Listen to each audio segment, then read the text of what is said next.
ఇశ్రాయేలు చుట్టుపక్కల దేశాల మీద దేవుని తీర్పు, దేవుని ఉగ్రత, ఎందుకు వారిని దేవుడు శిక్షిస్తున్నాడు అనేది మనం 13వ అధ్యాయం నుంచి ధ్యానిస్తాం. ఈ 13వ అధ్యాయంలో దేవుడు బబులోనును గూర్చి మాట్లాడుతున్నాడు. బబులోను గూర్చి తీర్పు ప్రకటిస్తున్నాడు. ఎందుకు బబులోను గూర్చి తీర్పు ప్రకటిస్తున్నాడు అంటే, బబులోను ఇశ్రాయేలు దేశాన్ని, యూదుల్ని చెరగా తీసుకుని వెళ్ళినటువంటి దేశం అది. 586లో యెరూషలేము దేవాలయాన్ని కూలద్రోసింది, కాల్చివేసింది ఈ బబులోనే. కాబట్టి ఈ బబులోనుకి దేవుని తీర్పు, దేవుని శిక్ష విధిస్తున్నాడు. ఈ యెషయా గ్రంథం 13వ అధ్యాయాన్ని 3 భాగాలుగా మనం విడగొట్టుకుంటాం. దీన్ని అర్థం చేసుకోవడానికి 3 భాగాలుగా ఉంది ఇది. మొదటి వచనం నుంచి 5వ వచనం వరకు ఒక భాగము, 6వ వచనం నుంచి 13వ వచనం వరకు రెండవ భాగము, 14వ వచనం నుంచి 22వ వచనం వరకు మూడవ భాగం. ఈ మొదటి భాగాన్ని ధ్యానిద్దాం. మొదటి వచనం నుంచి 5వ వచనం వరకు. ఆమోజు కుమారుడైన యెషయాకు బబులోనును గూర్చి ప్రత్యక్షమైన దేవోక్తి. జనులు ప్రధానుల ద్వారంలో ప్రవేశించుటకు చెట్లు లేని కొండ మీద ధ్వజం నిలవబెట్టుడే, ఎలుగెత్తి వారిని పిలువుడి, సంజ్ఞ చేయుడే. నాకు ప్రతిష్ఠితులైన వారికి నేను ఆజ్ఞ ఇచ్చి ఉన్నాను. నా కోపం తీర్చుకొనవలనని నా పరాక్రమశాలులను పిలిపించి ఉన్నాను. నా ప్రభావం బట్టి హర్షించు వారిని పిలిపించి ఉన్నాను. బహుజనుల ఘోష వలె కొండల్లోని జనసమూహం వలన కలుగు శబ్దం వినుడే. కూడుకును రాజ్యముల జనములు అల్లరి చేయు శబ్దం వినుడే. సైన్యములకు అధిపతికి యెహోవా యుద్ధమునకై తన సేనను వ్యూహక్రమంగా ఏర్పరుచున్నాడు. సర్వలోకమును పాడు చేయుటకై ఆయన దూరదేశము నుండి, ఆకాశ దిగంతముల నుండి యెహోవాయను ఆయన క్రోధము తీర్చు ఆయుధములను వచ్చుచున్నారు. నాకు తెలిసి మీకు ఏం అర్థమై ఉండదు, ఏదో వినుంటారు.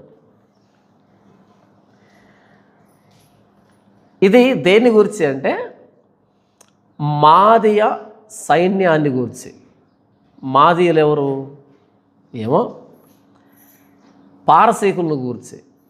మాదీయులు పారసీకులు ఎవరు అంటే, బబులోను సామ్రాజ్యాన్ని కూలదోసినటువంటి సామ్రాజ్యం మాదీయ పారసీక సామ్రాజ్యం.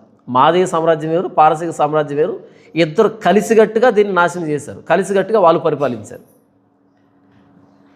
నేను ముందే చెప్పాను, ఈ 13వ అధ్యాయం అన్నది బబులోనుకు తీర్పు, బబులోను సామ్రాజ్యానికి తీర్పు అని. బబులోను సామ్రాజ్యానికి తీర్పు అంటే ఎవరి ద్వారా తీర్చాడు? దాన్ని కూలగొట్టినటువంటి మాదీయుల ద్వారా, పారసీకుల ద్వారా.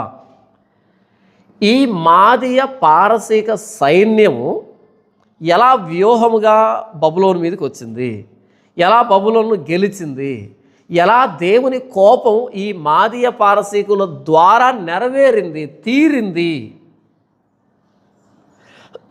ఒక దేశం మీదకి యుద్ధం వస్తుందనుకో, మొట్టమొదటి ఎవరు వస్తారు? సైనికులు వస్తారు. ఈ దేశం మీదకి ఇంకో దేశం వస్తుందనుకో, ఎలా వస్తుంది? మొదట సైన్యం వస్తుంది. వాళ్ళు ఎలా వస్తారు? కత్తులు, ఈటలు, డాళ్ళు, కేకలు, ధ్వని చేసుకుంటూ, ఆర్భాటం చేసుకుంటూ వస్తారు. దండయాత్ర అంటే, యుద్ధం అంటే. అలా బబులోను మీదకి వస్తున్నటువంటి సైన్యాన్ని చూపెడుతున్నాడు మొదటి వచనం నుంచి 5వ వచనం వరకు. మాదీయ పారసీకుల సైన్యం, సైన్య వ్యూహం. ఇప్పుడు దీన్ని మనసులో పెట్టుకొని నేను మరలా చదువుతాను, జాగ్రత్తగా ఆలోచించండి అలా ఉందో లేదో. ఆమోజు కుమారుడైన యెషయాకు బబులోనును గూర్చి ప్రత్యక్షమైన దేవోక్తి. ఇది బబులోను గూర్చి ప్రత్యక్షమైన దేవోక్తి, దేవుడు సెలవిచ్చినటువంటి మాట, వాక్యం. జనులు ప్రధానుల ద్వారములో ప్రవేశించుటకు చెట్లు లేని కొండ మీద ధ్వజం నిలవబెట్టుడి, ఎలుగెత్తి వారిని పిలువుడి, సంజ్ఞ చేయుడి. జనులు ప్రధానుల ద్వారములో ప్రవేశించుటకు. ప్రధానుల ద్వారంలో ప్రవేశించడం అంటే బబులోను అధికారులు, రాజులు, మంత్రులు, వాళ్ళు ప్రవేశించే ద్వారాలు ఉంటాయి, రాజమార్గాలు ఉంటాయి కోటలోకి. వాళ్ళు ఎలా ప్రవేశించినప్పుడు చాలా హుందాగా అటువైపు ఇటువైపు ఆ సైనికుల నడుమ అలా నడుస్తారు కదా హుందాగా. ఆ జనుల ప్రధానుల మార్గంలో ప్రవేశించడానికి బయట నుంచి వస్తున్నారు. ఎవరు? మాదీయులు, పారసీకులు వస్తున్నారు. వాళ్ళను పిలవడానికి ధ్వజాన్ని నిలవబెట్టండి. ధ్వజం అంటే బ్యానర్. ఎక్కడ నిలబెడతారు? చెట్లు లేని కొండల మీద పైన, ఇదిగో ఇదే బబులోను అని నిలబెట్టండి. ఇదే బబులోను అని ఆ ఫ్లాగ్ ఒకటి, ఒక బ్యానర్ అంటే పెద్ద అర్థమయ్యేటట్టుగా నిలవబెట్టండి, ఇదే బబులోను అని. ఎందుకంటే ఈ బబులోనులో ఉండే జనుల ప్రధానులు ఉన్నారే, రాజమార్గాలు ఉన్నాయి, ఆ రాజమార్గాల్లో వారు ప్రవేశించాలి, అంటే గెలవాలి దీన్ని. అది దాని అర్థం. జనులు ప్రధానుల ద్వారంలో ప్రవేశించుటకు చెట్లు లేని కొండ మీద ధ్వజం నిలవబెట్టుడే, ఎలుగెత్తి వారిని పిలువుడి, సంజ్ఞ చేయుడి. ఎవరిని పిలవాలి? మాదీయులను, పారసీకులను ఎలుగెత్తి పిలవండి, గట్టిగా పిలవండి. ఇది యెషయా చూస్తున్న దర్శనం, యెషయాకు వచ్చిన దేవోక్తి. అప్పటికి ఇంకా బబులోను అధికారంలోకి రాలేదు. ఈ మాట రాస్తున్నప్పుడు బబులోన్ అనే దేశం ఒకటి లేదు, బబులోన్ అనే సామ్రాజ్యం అనేది ఏర్పడలే. పారసీక అష్షూరీయులు పరిపాలిస్తున్నారు మొత్తం ప్రపంచాన్ని ఆ రోజు. అష్షూరీయులు పతనమైన తరువాత అష్షూరీయులు ఓడించి బబులోను సామ్రాజ్యం ఏర్పాటైంది. అష్షూరీయులు ఓడించి బబులోనీయులు వచ్చారు. అప్పటికి ఇంకా అష్షూర్య పరిపాలిస్తుంది. బబులోనీయులు ఎవరు, వాళ్ళ సామ్రాజ్యం ఏంటి ఇంకా ఎవరికి తెలియదు. వాళ్ళు ఎక్కడో కలిసిపోయినారు అష్షూరు సామ్రాజ్యంలో. ఇంకా ఒక రాజ్యంగా ఏర్పడాల. రాజ్యంగా ఏర్పడక ముందే ఆ రాజ్యం ఎలా కూలిపోతుంది, ఎవరి చేతిలో కూలిపోతుందో రాస్తున్నాడు ఇక్కడ. ఇంకా జరగలే. బహుశా ప్రవక్త అయిన యెషయా కూడా బబులోనుకు దేవోక్తి ఎందుకు, అది రాజ్యంగా లేదు కదా అని అనిపించి ఉండాలి.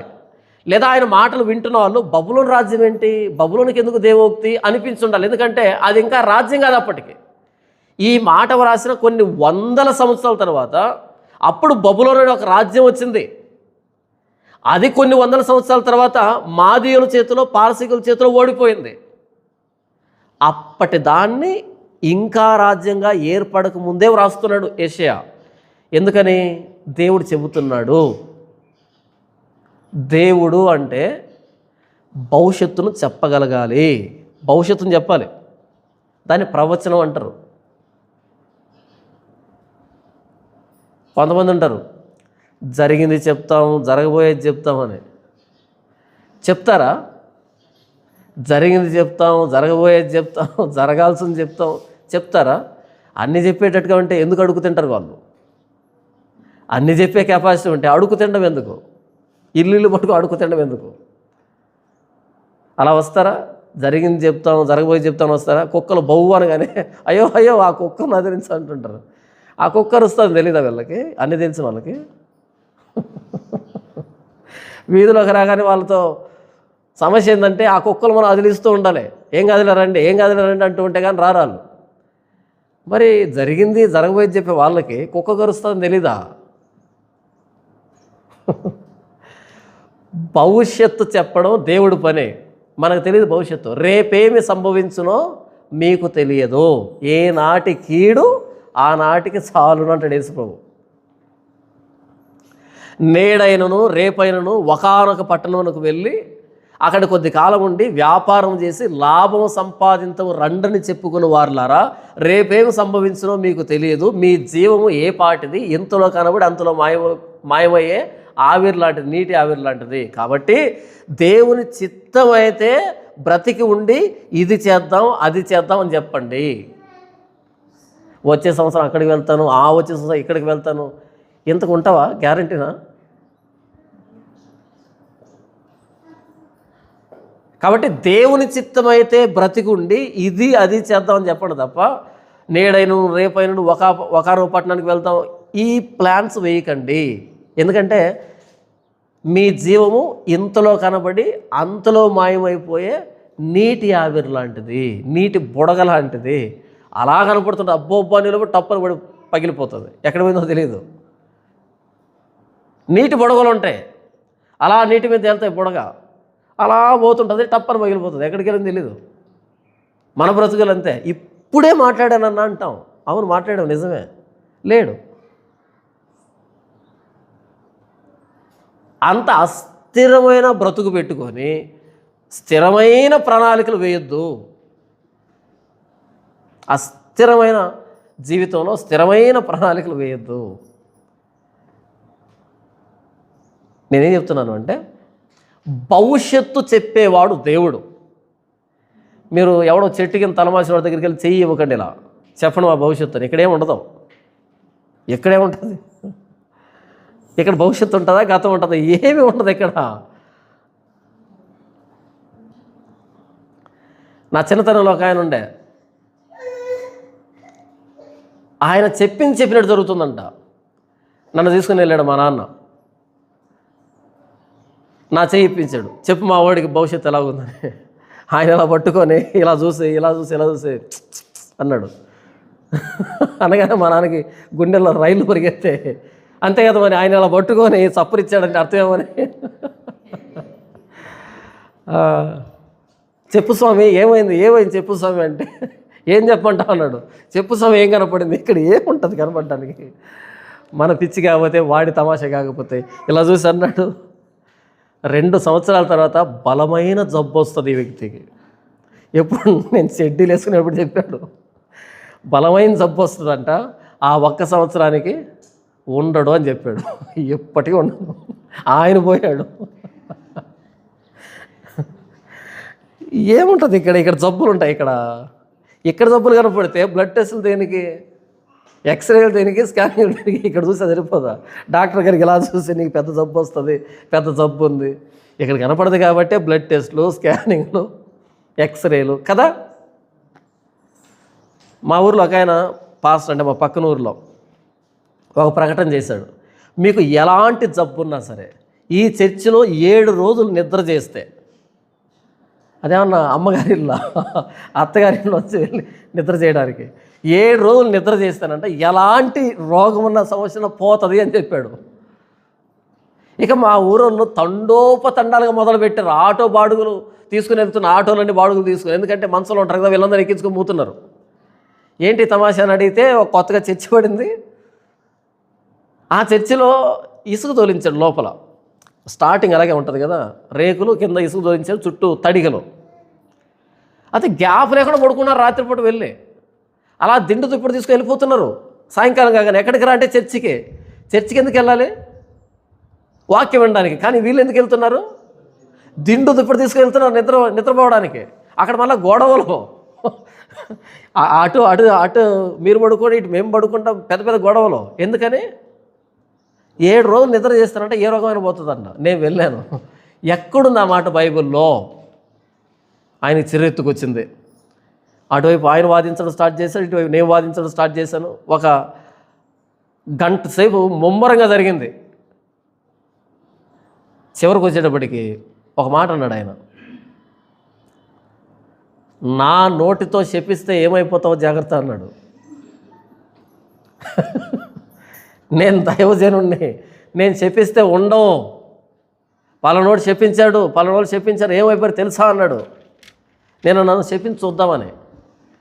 ఆయన అన్నాడు, ఇక నీకు రోజులు లెక్క పెట్టుకో అన్నాడు ఆయన. పక్కనే మా చిన్న ఆయన ఉన్నాడు, ఆయన సీరియస్ అయ్యాడు, నిజంగానే అది ఫలించాడు పోతాడేమో అని.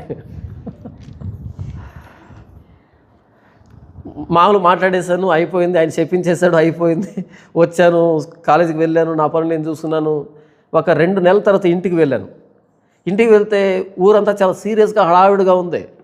ఏమైందని అడిగాను. ఏమైందంటే ఆయన క్యాన్సర్తో చచ్చిపోయాడంట పాస్టర్ గారు. ఆ బాడీ కోసం అందరూ వెయిట్ చేస్తున్నారు. నేను అన్నా, అదేంటి ఆయన చచ్చిపోవడం ఏంటి? నాకు ఈ శాపం గుర్తుకులేదు, మర్చిపోయాను. ఇలాంటి తోటకూర శాపాలను మనం ఎందుకు గుర్తుపెట్టుకుంటాం? పాస్టర్ గారు చచ్చిపోయారు. మా ఊరికి చుట్టుపక్కల 5-6 చర్చిలు ఉంటాయి. ఏ పాస్టర్ గారు అని అడిగితే, అదేరా ఆ రోజు నేను శపించాడే అన్నాడు. ఆ రోజు శపించిన ఆయన చచ్చిపోయాడంట. చచ్చిపోవాల్సింది ఎవరో? శపించినోడా, శపించబడినోడా?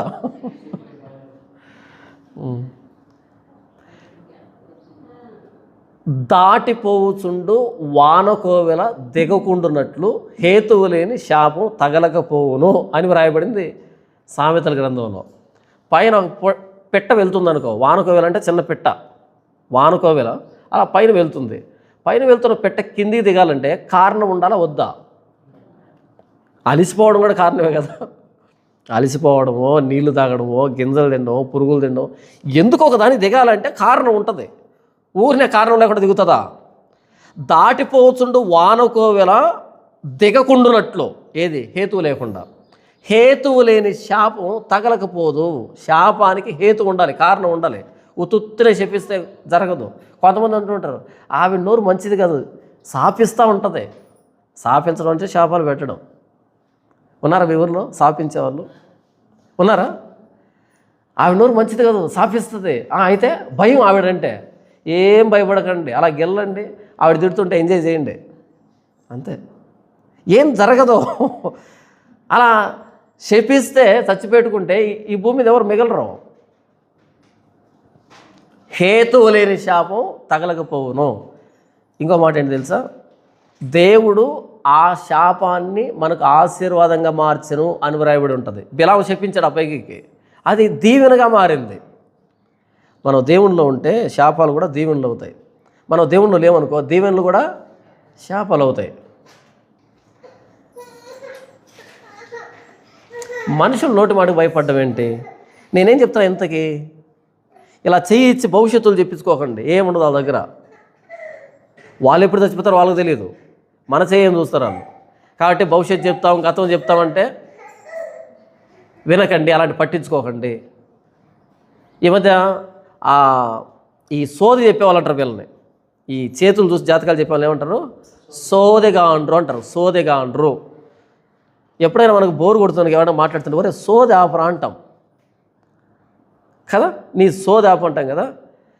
ఒకప్పుడు చెట్టు కింద కూర్చుండేవాళ్ళు, ఇలా చేతులు చూసి సోది చెప్పేవాళ్ళు. ఇప్పుడు చర్చిల్లో ఉన్నారు వాళ్ళు. ఉన్నారా లేదా? ఏ రూపంలో ఉన్నారు చెప్పండి? నీట్గా బ్లేజర్స్ వేసుకొని టిప్ టాప్గా రెడీ పాస్టర్ల రూపంలో ఉన్నారు. ఒకడున్నాడు బొమ్మ తేజ్ అని, ఒకడు వరంగల్ ఆడిది, అటు తెలంగాణ, బొమ్మ తేజ్ ఆడి పేరు. ఆడు చెప్తున్నాడు, ఆ ఎడం వైపు ఎర్ర డ్రెస్ వేసుకున్నాడు ఆమె నిరుద్యోగంతో బాధపడుతున్నా, వచ్చే అంటున్నాడు. వీడు తెలిసిపోయింది ఎర్ర డ్రెస్ అని. దేవుడు పిలుస్తున్నాడంట. నల్ల షర్టు వేసుకున్న అబ్బాయిని దేవుడు పిలుస్తున్నాడు, వచ్చేయి నీ సమస్య పోయింది అంటున్నాడు. ఆ ఎర్ర డ్రెస్ని నల్ల డ్రెస్ని పిలిచాడు. ఇంక మధ్యలో వాళ్ళంతా జోకర్లా, వీళ్ళంతా ఎందుకు చర్చికి? వీళ్ళకు కూడా సిగ్గు అనిపించదు. అదేంటి ఇంతమంది వస్తే, ఇన్ని వేల మంది వస్తే ఆ నల్ల డ్రెస్సు ఎర్ర డ్రెస్సు పిలిచాడు ఆయన, ఎవరు? దేవుడు. మరి మా డ్రెస్సులు నచ్చలేదేమో, వెళ్ళిపోవాలి కదా వాళ్ళు, వెళ్ళరు, అక్కడే ఉంటారు. ఎందుకు పిలుస్తాడు ఆ నల్ల డ్రెస్సుని ఎర్ర డ్రెస్సుని? మిగతా వాళ్ళ సమస్యలు లేవా? అందరు సమస్యలతోనే పోయారు, అందరం పిలవాలి కదా. ఎవరో ఒక్కరిని పిలుస్తుంటాడు దేవుడు, మిగతా వాళ్ళు వద్దా? ఆ మాత్రం రోషం కూడా లేదా? సోదే అంటారు దీన్ని. సోదేగా అంటారు ఎక్కువయ్యారు క్రైస్తవ్యంలో. పేర్లు పెట్టి పిలిచేవాళ్ళు. నీ రోగం పోతామని దేవుడు చెప్తున్నాడు, వచ్చే నెలను ఉద్యోగం సంపాదించుకుంటావు. ఇది సోదేగా అంటారు వీళ్ళు. నీకెవడు చెప్పాడు అలా చెప్పమని? ఇంకా బబులోను అనే ఒక సామ్రాజ్యం ఏర్పడక ముందే దాని అంతాన్ని గూర్చి, అంతానికి కారణాన్ని గూర్చి చెబుతున్నాడు. ఆ అంతమయ్యే సమయంలో సైన్యం ఎలా మోహరిస్తుంది అనేదాన్ని చెబుతున్నాడు. జనులు ప్రధానుల ద్వారంలో ప్రవేశించుటకు చెట్లు లేని కొండ మీద ధ్వజం నిలబెట్టుడి, ఎలుగెత్తి వారిని పిలువుడి, సంజ్ఞ చేయుడి సైన్యాన్ని. నాకు ప్రతిష్ఠితులైన వారికి నేను ఆజ్ఞ ఇచ్చి ఉన్నాను. ఎవరంట వాళ్ళు? మాదీయ సైన్యం, పారసిక సైన్యం. ఎవరంట? నాకు ప్రతిష్ఠితులు. ప్రతిష్టం అంటే, ప్రతిష్ఠ చేయడం అంటే ప్రత్యేకపరచడం అని. ఒక వ్యక్తిని ప్రతిష్ఠించడం అంటే ప్రత్యేకపరచడం, సపరేట్ చేయడం. దేవుడు వీరిని ప్రతిష్ఠించుకున్నాడంట. ఎలా ప్రతిష్ఠించుకున్నాడు? ప్రతిష్ఠ అంటే మీకు అర్థం కాలేదు కానీ అభిషిక్తులు. అభిషిక్తుడు అన్న ప్రత్యేకపరచబడిన వాడే. అభిషేకం చేస్తే ప్రతిష్ఠించబడినట్టు.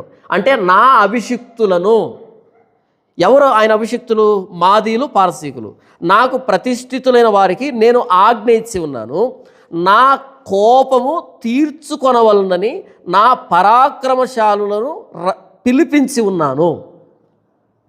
వీళ్ళని ఎందుకు ప్రతిష్ఠించాడంట? దేవుని కోపాన్ని తీర్చుకోవడానికి. అంటే మాదీయులు పారసీకులు చెడ్డోళ్ళ, యూదులకు చెడ్డోళ్ళే, లేకపోతే బబులోనీయులకు చెడ్డోళ్ళే, దేవుడు కూడా చెడ్డోళ్ళే. కాకపోతే ఎందుకు పిలిపించాడంటే వాళ్ళని ఆయన కోపాన్ని తీర్చుకోవడానికి. మాదీయులే మంచోళ్ళు కాదు, పారసీకులే మంచోళ్ళు కాదు, వాళ్ళు దుర్మార్గులే. కానీ వాళ్ళను ఎందుకు ప్రతిష్ఠించాడంట? బబులోనీయుల్ని శిక్షించడానికి. ఒక జనాంగాన్ని శిక్షించడానికి ఇంకొక జనాంగాన్ని ఆయన ప్రతిష్ఠిస్తాడు, ప్రత్యేకపరుచుకుంటాడు. నాకు ప్రతిష్ఠితులైన వారికి నేను ఆజ్ఞ ఇచ్చి ఉన్నాను, నా కోపము తీర్చుకొని వలనని నా పరాక్రమశాలులను పిలిపించి ఉన్నాను, నా ప్రభావమును బట్టి హర్షించు వారిని పిలిపించి ఉన్నాను. నా కోపం తీర్చుకొనవలనని నా పరాక్రమశాలులను పిలిపించి ఉన్నాను. కోపం తీర్చుకోవడానికి పరాక్రమశాలులను పిలిపించాడు. ఈ బిల్డింగ్ పని ఉంది, ఈ బిల్డింగ్ పనికి ఎవరిని పిలిపిస్తాను నేను? సిగరెట్ అలవాటు లేనటువంటి, మందు అలవాటు లేనటువంటి, ఏ బూతు మాట మాట్లాడినటువంటి, ఎవరికి అన్యాయం చేయనటువంటి నీతిమంతులు వచ్చి కట్టారా దీన్ని? మరెవరు కట్టారు? అలా ఇటుకు పెడతారు, ఆ సైడ్కి వెళ్ళి సిగరెట్ తాగేవాళ్ళు. నేను చెప్పాను, అన్న తాగితే ఆ బయట తాగండి, లోపల తాకండి, కొంచెం ప్రాణం చివుక్కుమంటుంది అనేవాడిని. మళ్ళీ సాయంకాలం అయ్యేటప్పటికి నేను వాళ్ళకు కూలీ ఇస్తే 1000 రూపాయలు ఇస్తే 200 ఎక్స్ట్రా ఇవ్వండి సార్ అనేవాళ్ళు. ఎందుకు చెప్పండి? బాగా ఒళ్ళు నొప్పులు వస్తున్నాయంట. ఇచ్చుంటానా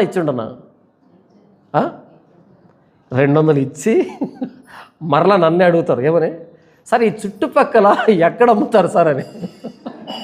ఇది కొత్త ఏరియా కదా, ఇది కొత్త ఏరియా, ఎక్కడి నుంచో పట్టుకొచ్చాను.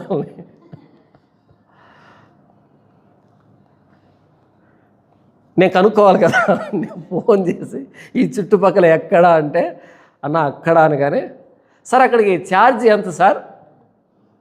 ఎందుకు అడిగారు? ఛార్జీ కనుక్కోవడానికి, ఛార్జీ ఇమ్మనా? మరలా 50 రూపాయలు, 250 రూపాయలు ఇచ్చామని సాయంకాలానికి ఎక్స్ట్రా. ఉదయాన్నే మరలా ఒక్కొక్కడికి 100 రూపాయలు ఇచ్చామండి. ఎందుకని? వాళ్ళు వచ్చేప్పుడు తెచ్చుకుంటారు. 250 సాయంకాలానికి, మరలా 100 రూపాయలు రేపు పొద్దున్న సాయంకాలం దాకా పీకాలి కదా. అలా కాకుండా నేను తాగే వాళ్ళు అక్కర్లేదులే అన్నాను అనుకో, ఇది లేదు ఇక, ఇది రాదు, ఇది ఇట్టే ఉంటుంది. ఎవరు రాడు. వాళ్ళు తాకపోతే మరుసటి రోజు పని చేయరు, వెళ్ళిపోతారు అలాగే. నువ్వు వద్దు, నీ పని వద్దని. అంటే తాగుడుబోతలు కట్టారా దీన్ని? అంటే దీన్ని తాగుడుబోతలు కట్టారా? కొంచెం ఇబ్బందిగా ఉంది కదా. తాగుడుబోతలు కట్టారా అంటే ఆ పని వాళ్ళే చేస్తున్నారు. వాళ్ళ తాగుడుతో సంబంధం లేదు. మనకు పని కావాలి, వాడికి డబ్బు కావాలి, అంతే. వాడికి ఇది బిల్డింగ్ మాత్రమే, మనకి చర్చ్, అంతేనా? దీన్ని పెయింట్ వేయడానికి వచ్చారు, దీనికి. ఎవరిని పిలిచా పలకట్లే, ఓహో అంటున్నారు. ఎందుకన్నారు చెప్పండి? అన్న టీ అన్న తాగుతారంటే ఓహో అన్నారు. ఎక్కడ టీ తాగుతారు? అవి చింపుకొని ప్యాకెట్లు వేసుకుంటే మరుసటి రోజు తోసుకునేవాడిని నేనే. ఇక్కడ పడితే చెప్పేవాడిని, చర్చి కదా అంటే అక్కడికి వెళ్ళి చింపుకొని వేసుకొని లోపలికి వచ్చేవాళ్ళు. రెండు ఒకటే కదా. ఇక్కడ చింపితే దేవుడు కొడతాడు, అక్కడ చింపి నోట్లో వేసుకొని వస్తే మాత్రం ఇంకేం చేయాలి? నాకు పెయింట్ వేసుకోవాలంటే వేరే గతి లేదు. నేను వేసుకుంటాను, నా చేత వచ్చారు రాదు. వాడే పెయింట్ వేయాలి. వాడు పెయింట్ వేయాలంటే ఇది వేసుకోకపోతే వాడు పెయింట్ రాడు. వాడు రాకపోతే ఇంకెవడో రాడు. ఇది కట్టాలంటే నా చేత కాదు, వాళ్ళే కట్టాలి. కాబట్టి కొంచెం మెయింటైన్ చేస్తాను, కొంచెం బయట ఓకే సార్, మళ్ళీ బయటికి వెళ్ళగా మళ్ళీ లోపలికి వచ్చేస్తుంది. మర్చిపోతారు. ఈ కడుతూ ఉంటే ఈ పక్కనోడు ఆ పక్కనోడితో మాట్లాడుతున్నాడు, పచ్చి బూతులు. అన్న అలా మాట్లాడుతున్నా అంటే ఇంకొక బూత్ మాట్లాడతారు. ఏం చేయాలి సార్ అనేట్టుగా. ఎందుకు చెప్పాను ఇదంతా నేను? ఇది కట్టడానికి నేను ఎవరినో వాడుకోవాలి. వాళ్ళు మంచి వాళ్ళని నేను వాడుకోలే, ఆ పనిని మాత్రమే నేను వాడుకున్నా. వాళ్ళ త్రాగుడుబోతానని నేను ప్రోత్సహించలే, వాళ్ళు తిరిగిపోతానని ప్రోత్సహించలే, వాళ్ళ బూతుల్ని ప్రోత్సహించలే. నాకు పని కావాలి, ఆ పనితనం వాళ్ళ దగ్గర ఉంది. ఆ పనితనానికి నేను ఇచ్చిన డబ్బు అది, తాగడానికో తినడానికి ఇవ్వలే. మాకెంత కావాలి, సరే తీసుకో, తింటావో తాగుతావో నీ ఇష్టం, నాకేం సంబంధం లేదు. నేను తినడానికి తాగడానికి ఇవ్వలే, నీ జీతం అది, ఇది కూలి, తర్వాత ఇది అని అడిగావు, అది నేను ఇచ్చాను. ఏం చేసుకుంటే అది చేసుకో, నాకేం సంబంధం లేదు. నాకు పని కావాలి, పని నీ దగ్గర ఉంది. ఇలాగే చర్చిలు కట్టబడతాయా, లేకపోతే అతి పరిశుద్ధులు చర్చి కడతారా? చర్చి కట్టే వాళ్ళు సపరేట్గా ఉంటారా? మీకు తమాషా చెప్తాను. అదేంటంటే చర్చిలో లేరా బేల్దారులు, చర్చిలో లేరా పెయింటర్లు అని ఓవర్ యాక్షన్ చేస్తారు కొంతమంది. దీనికి పునాది వేసింది క్రిస్టియన్ బేల్దారి. మన ఇంటికి ఒక 4 ఇళ్ళ దూరంలో ఉన్నాడు ఆయన. ఎక్కడి నుంచో వచ్చాడు, అక్కడ ఉన్నాడు. ఆయన క్రిస్టియన్ అంట. ఒకసారి వీధిలో పలకరించి వందనాలు చెప్పాడంట. అప్పుడు క్రిస్టియన్ పాస్టర్ ఉన్నాడని ఆయన పట్టుకొచ్చి ఇది అంతా తవ్వుకున్న తర్వాత ఇది పునాది వేయాలి కదా, రాతి కట్టడం, రాతి తొక్కడం ఉంటుంది కదా, అది చేస్తున్నాడు. అర్ధగంట పని చేస్తున్నాడు. అన్న ఒక్క నిమిషం అని అలా వెళ్తున్నాడు. అప్పుడు ఇదంతా అన్ని చెట్లు ఇవన్నీ, ఆ తూము ఉంది కదా, తూము కట్టువైపు వెళ్తున్నాడు. వెళ్ళి మళ్ళీ ఒక 10 నిమిషాలకు వస్తున్నాడు, మరలా పని స్టార్ట్ చేస్తున్నాడు, మరలా ఒక అర్ధగంటకి వెళ్తున్నాడు. 4 సార్లు చూశాను, విసుగు వచ్చింది. అన్న ఏమైంది, ఎందుకు వెళ్తున్నావు అని అడిగాను. సార్ రాత్రి చికెన్ తిన్నాను, కడుపులో తేడాగా ఉంది సార్ అన్నాడు. మరి హెల్త్ ప్రాబ్లం కదా, హెల్త్ ప్రాబ్లం ఉండి కూడా చేస్తున్నాడని కొంచెం సింపతి పెరిగింది నాకు. మళ్ళీ 6వసారి పోతున్నాడు. అన్న ఏమైనా ట్యాబ్లెట్ ఏమైనా తెప్పించమంటావా అన్న అనగానే మిగిలినటువంటి 2 క్రిస్టియన్స్, ఆయన పెద్ద మేస్త్రి క్రిస్టియను, వీళ్ళు పిల్ల క్రిస్టియన్స్, వీళ్ళిద్దరు పుసుకొని నవ్వారు. అదేంటే ట్యాబ్లెట్ అడిగితే పుసుకొని నవ్వారండి.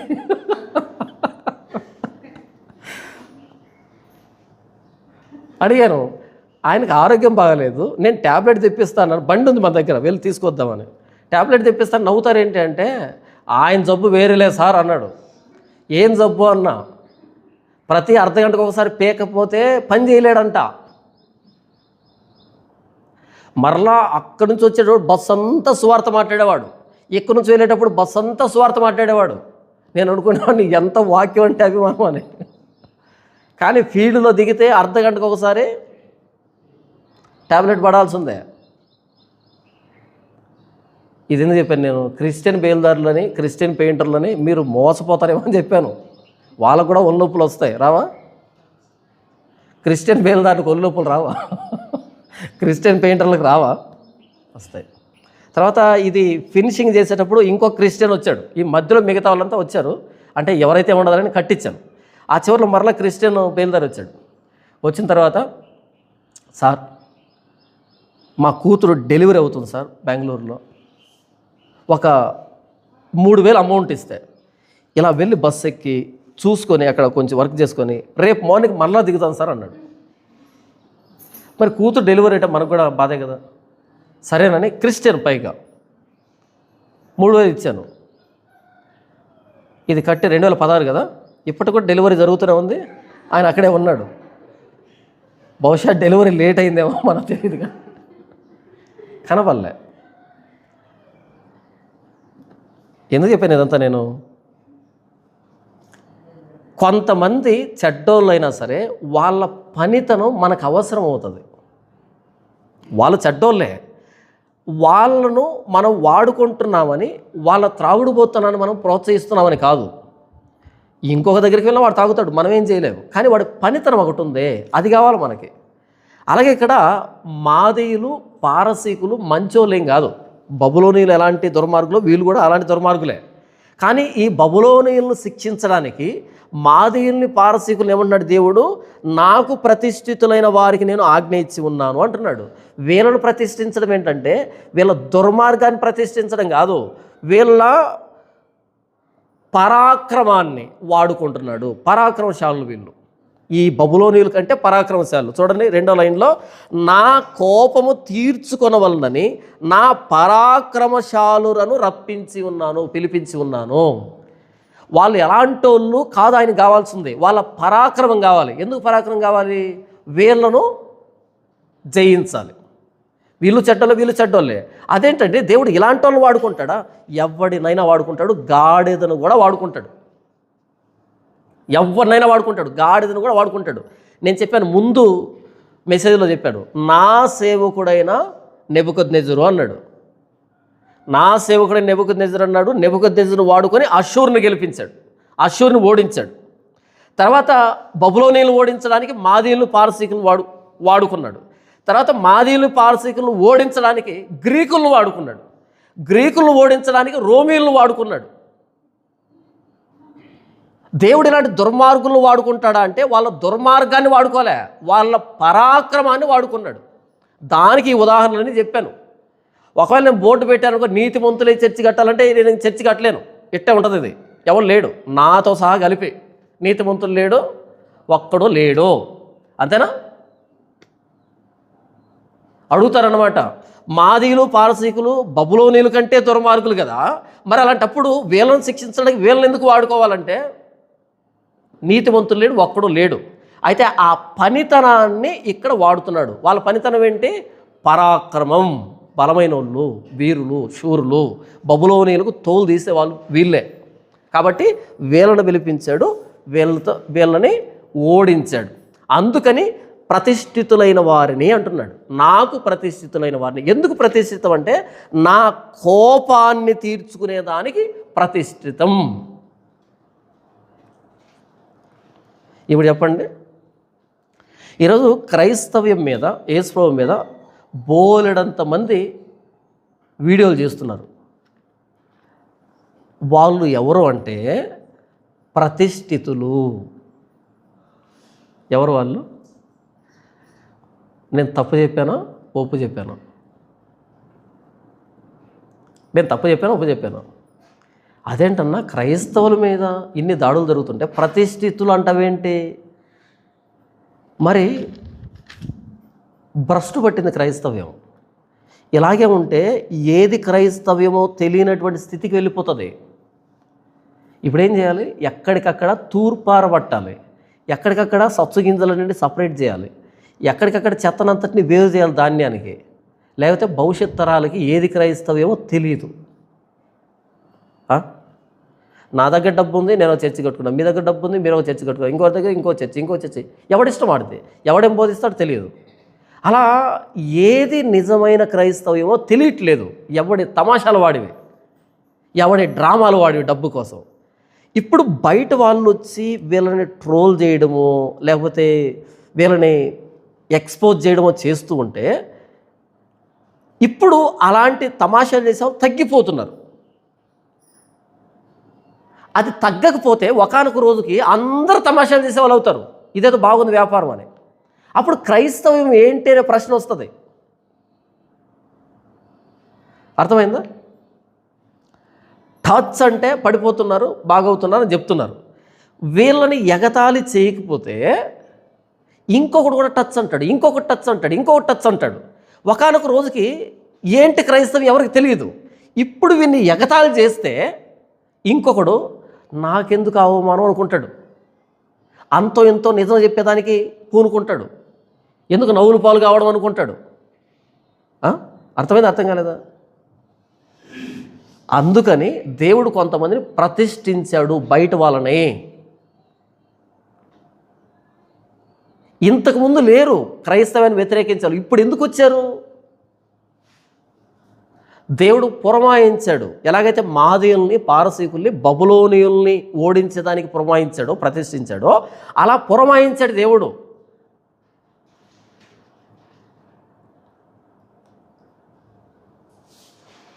లేకపోతే గనక దీనికి అంతం ఉండదు, హద్దు ఉండదు, పరిమితి ఉండదు. ఒకప్పుడు సేవ ఎలా జరిగేదంటే బైబిల్ను చూసి దాని ప్రకారం సేవ చేద్దాం అనుకునేవాళ్ళు. ఇప్పుడు సేవ ఎలా జరుగుతుందంటే ఇంకొక చర్చిని చూసి సేవ చేస్తున్నారు, ఇంకొక చర్చిని చూసి ఈ చర్చి సేవ చేస్తున్నారు, ఇంకొక పాస్టర్ను చూసి చేస్తున్నారు, ఇలా చేయాలి అనేటట్టుగా. బైబిల్ను చూడటంలే. ఇప్పుడు సతీష్ కుమార్ని చూశారు, వీళ్ళు కూడా అదే ఫార్మాట్లో స్టార్ట్ చేశారు. దొంగ సాక్ష్యాలు, దొంగ అద్భుతాలు, దశం భాగాలు, ఈ రకరకాల స్పాన్సర్లు. ఎందుకని? ఆయనకు 1,00,000 మంది వెళ్తున్నారు. సో ఆయన రోల్ మోడల్గా తీసుకొని వీళ్ళు కూడా స్టార్ట్ చేస్తున్నారు. ఈయన చూసి ఇంకొకరు, ఈయన చూసి ఇంకొకరు. తత్ఫలితంగా ఏమైందంటే చర్చ్ అనగానే సాక్ష్యాలు, చర్చ్ అనగానే స్వస్థతలు, చర్చ్ అనగానే దశంభాగాలు. బయట వాళ్ళకి ఏమైపోయిందంటే క్రైస్తవం అంటే ఇంతేనా? మన తెలుగు రాష్ట్రాల్లో పెద్ద పాస్టర్ ఎవరు చెప్పండి? మన తెలుగు రాష్ట్రంలో పెద్ద పాస్టర్ ఎవరు? సతీష్ కుమార్. మనకి ఇష్టం ఉన్నా లేకుండా అదే చెప్పాలి కదా. ఈరోజు ఆదివారం అక్కడ జరుగుతుంటుంది. ఏం జరుగుతుంటుంది చెప్పండి? ఏం జరుగుతుంటుంది? దశమ భాగాన్ని గూర్చిన ప్రకటన జరుగుతుంటుంది. ఏం జరుగుతుంటుంది? దశమ భాగాన్ని గూర్చిన ప్రకటన జరుగుతుంటుంది. మనకు దశమ భాగం రావాలి, దశమ భాగం ఇవ్వాలి, ఎవరు ఇవ్వట్లేదు, ఈ టైప్లో జరుగుతుంటుంది. మీకు వినిపిస్తుంది చూడండి ఆ వాయిస్. చిన్నపిల్లాడుకున్న ఒకే ఒక్క ఆశ ఏంటి తెలుసా అండి? ఏ వాక్యం అయితే అల్లరి చిల్లరిగా ఉన్న నన్ను బాగు చేసిందో ఆ వాక్యం అందరూ వినాలి. ఆశ, ఆశయం. స్కూల్కి వెళ్తూనే పార్కింగ్ దగ్గర బైక్లు పార్కింగ్ చేస్తూ వచ్చిన డబ్బులతోనే ఆ వయసులోనే సువార్తను దానం చేశాడు. అంత మంచి పిల్లాడికి యాక్సిడెంట్ అయినప్పుడు సువార్తను దానం చేశాడంటే ఏమనుకుంటున్నారు? ఈయనకు స్పాన్సర్ చేశాడు. అది ఆ పార్కింగ్ దగ్గర ఉంటూనే ఆ వచ్చిన డబ్బు తీసుకొచ్చి ఈయన స్పాన్సర్ చేశాడు. అది సువార్త దానం అంటే. ఆ అబ్బాయికి ఒకరోజు యాక్సిడెంట్ అయిందంట. అలాంటి అబ్బాయికి యాక్సిడెంట్ అయిందంట. పూర్తి వినండి, అంతా డబ్బు కోసం ఉంటుంది, పూర్తి వినండి. ప్రాణం మీదకి వచ్చినప్పుడు అమ్మ ప్రశ్నించలా, ఎందుకు చేసావు ప్రభు ఇలా అని చెప్పి, ఎందుకు జరగనిచ్చావు ప్రభు అని ఇలా అని చెప్పి ప్రభువుని ప్రశ్నించలా. అయిపోచ్చు చనిపోతూ ఆ పిల్లాడు అడిగింది తెలిసిందా? ఎందుకు ఇలా చేసావు ప్రభు అని వాళ్ళమ్మ ప్రశ్నించలేదంట.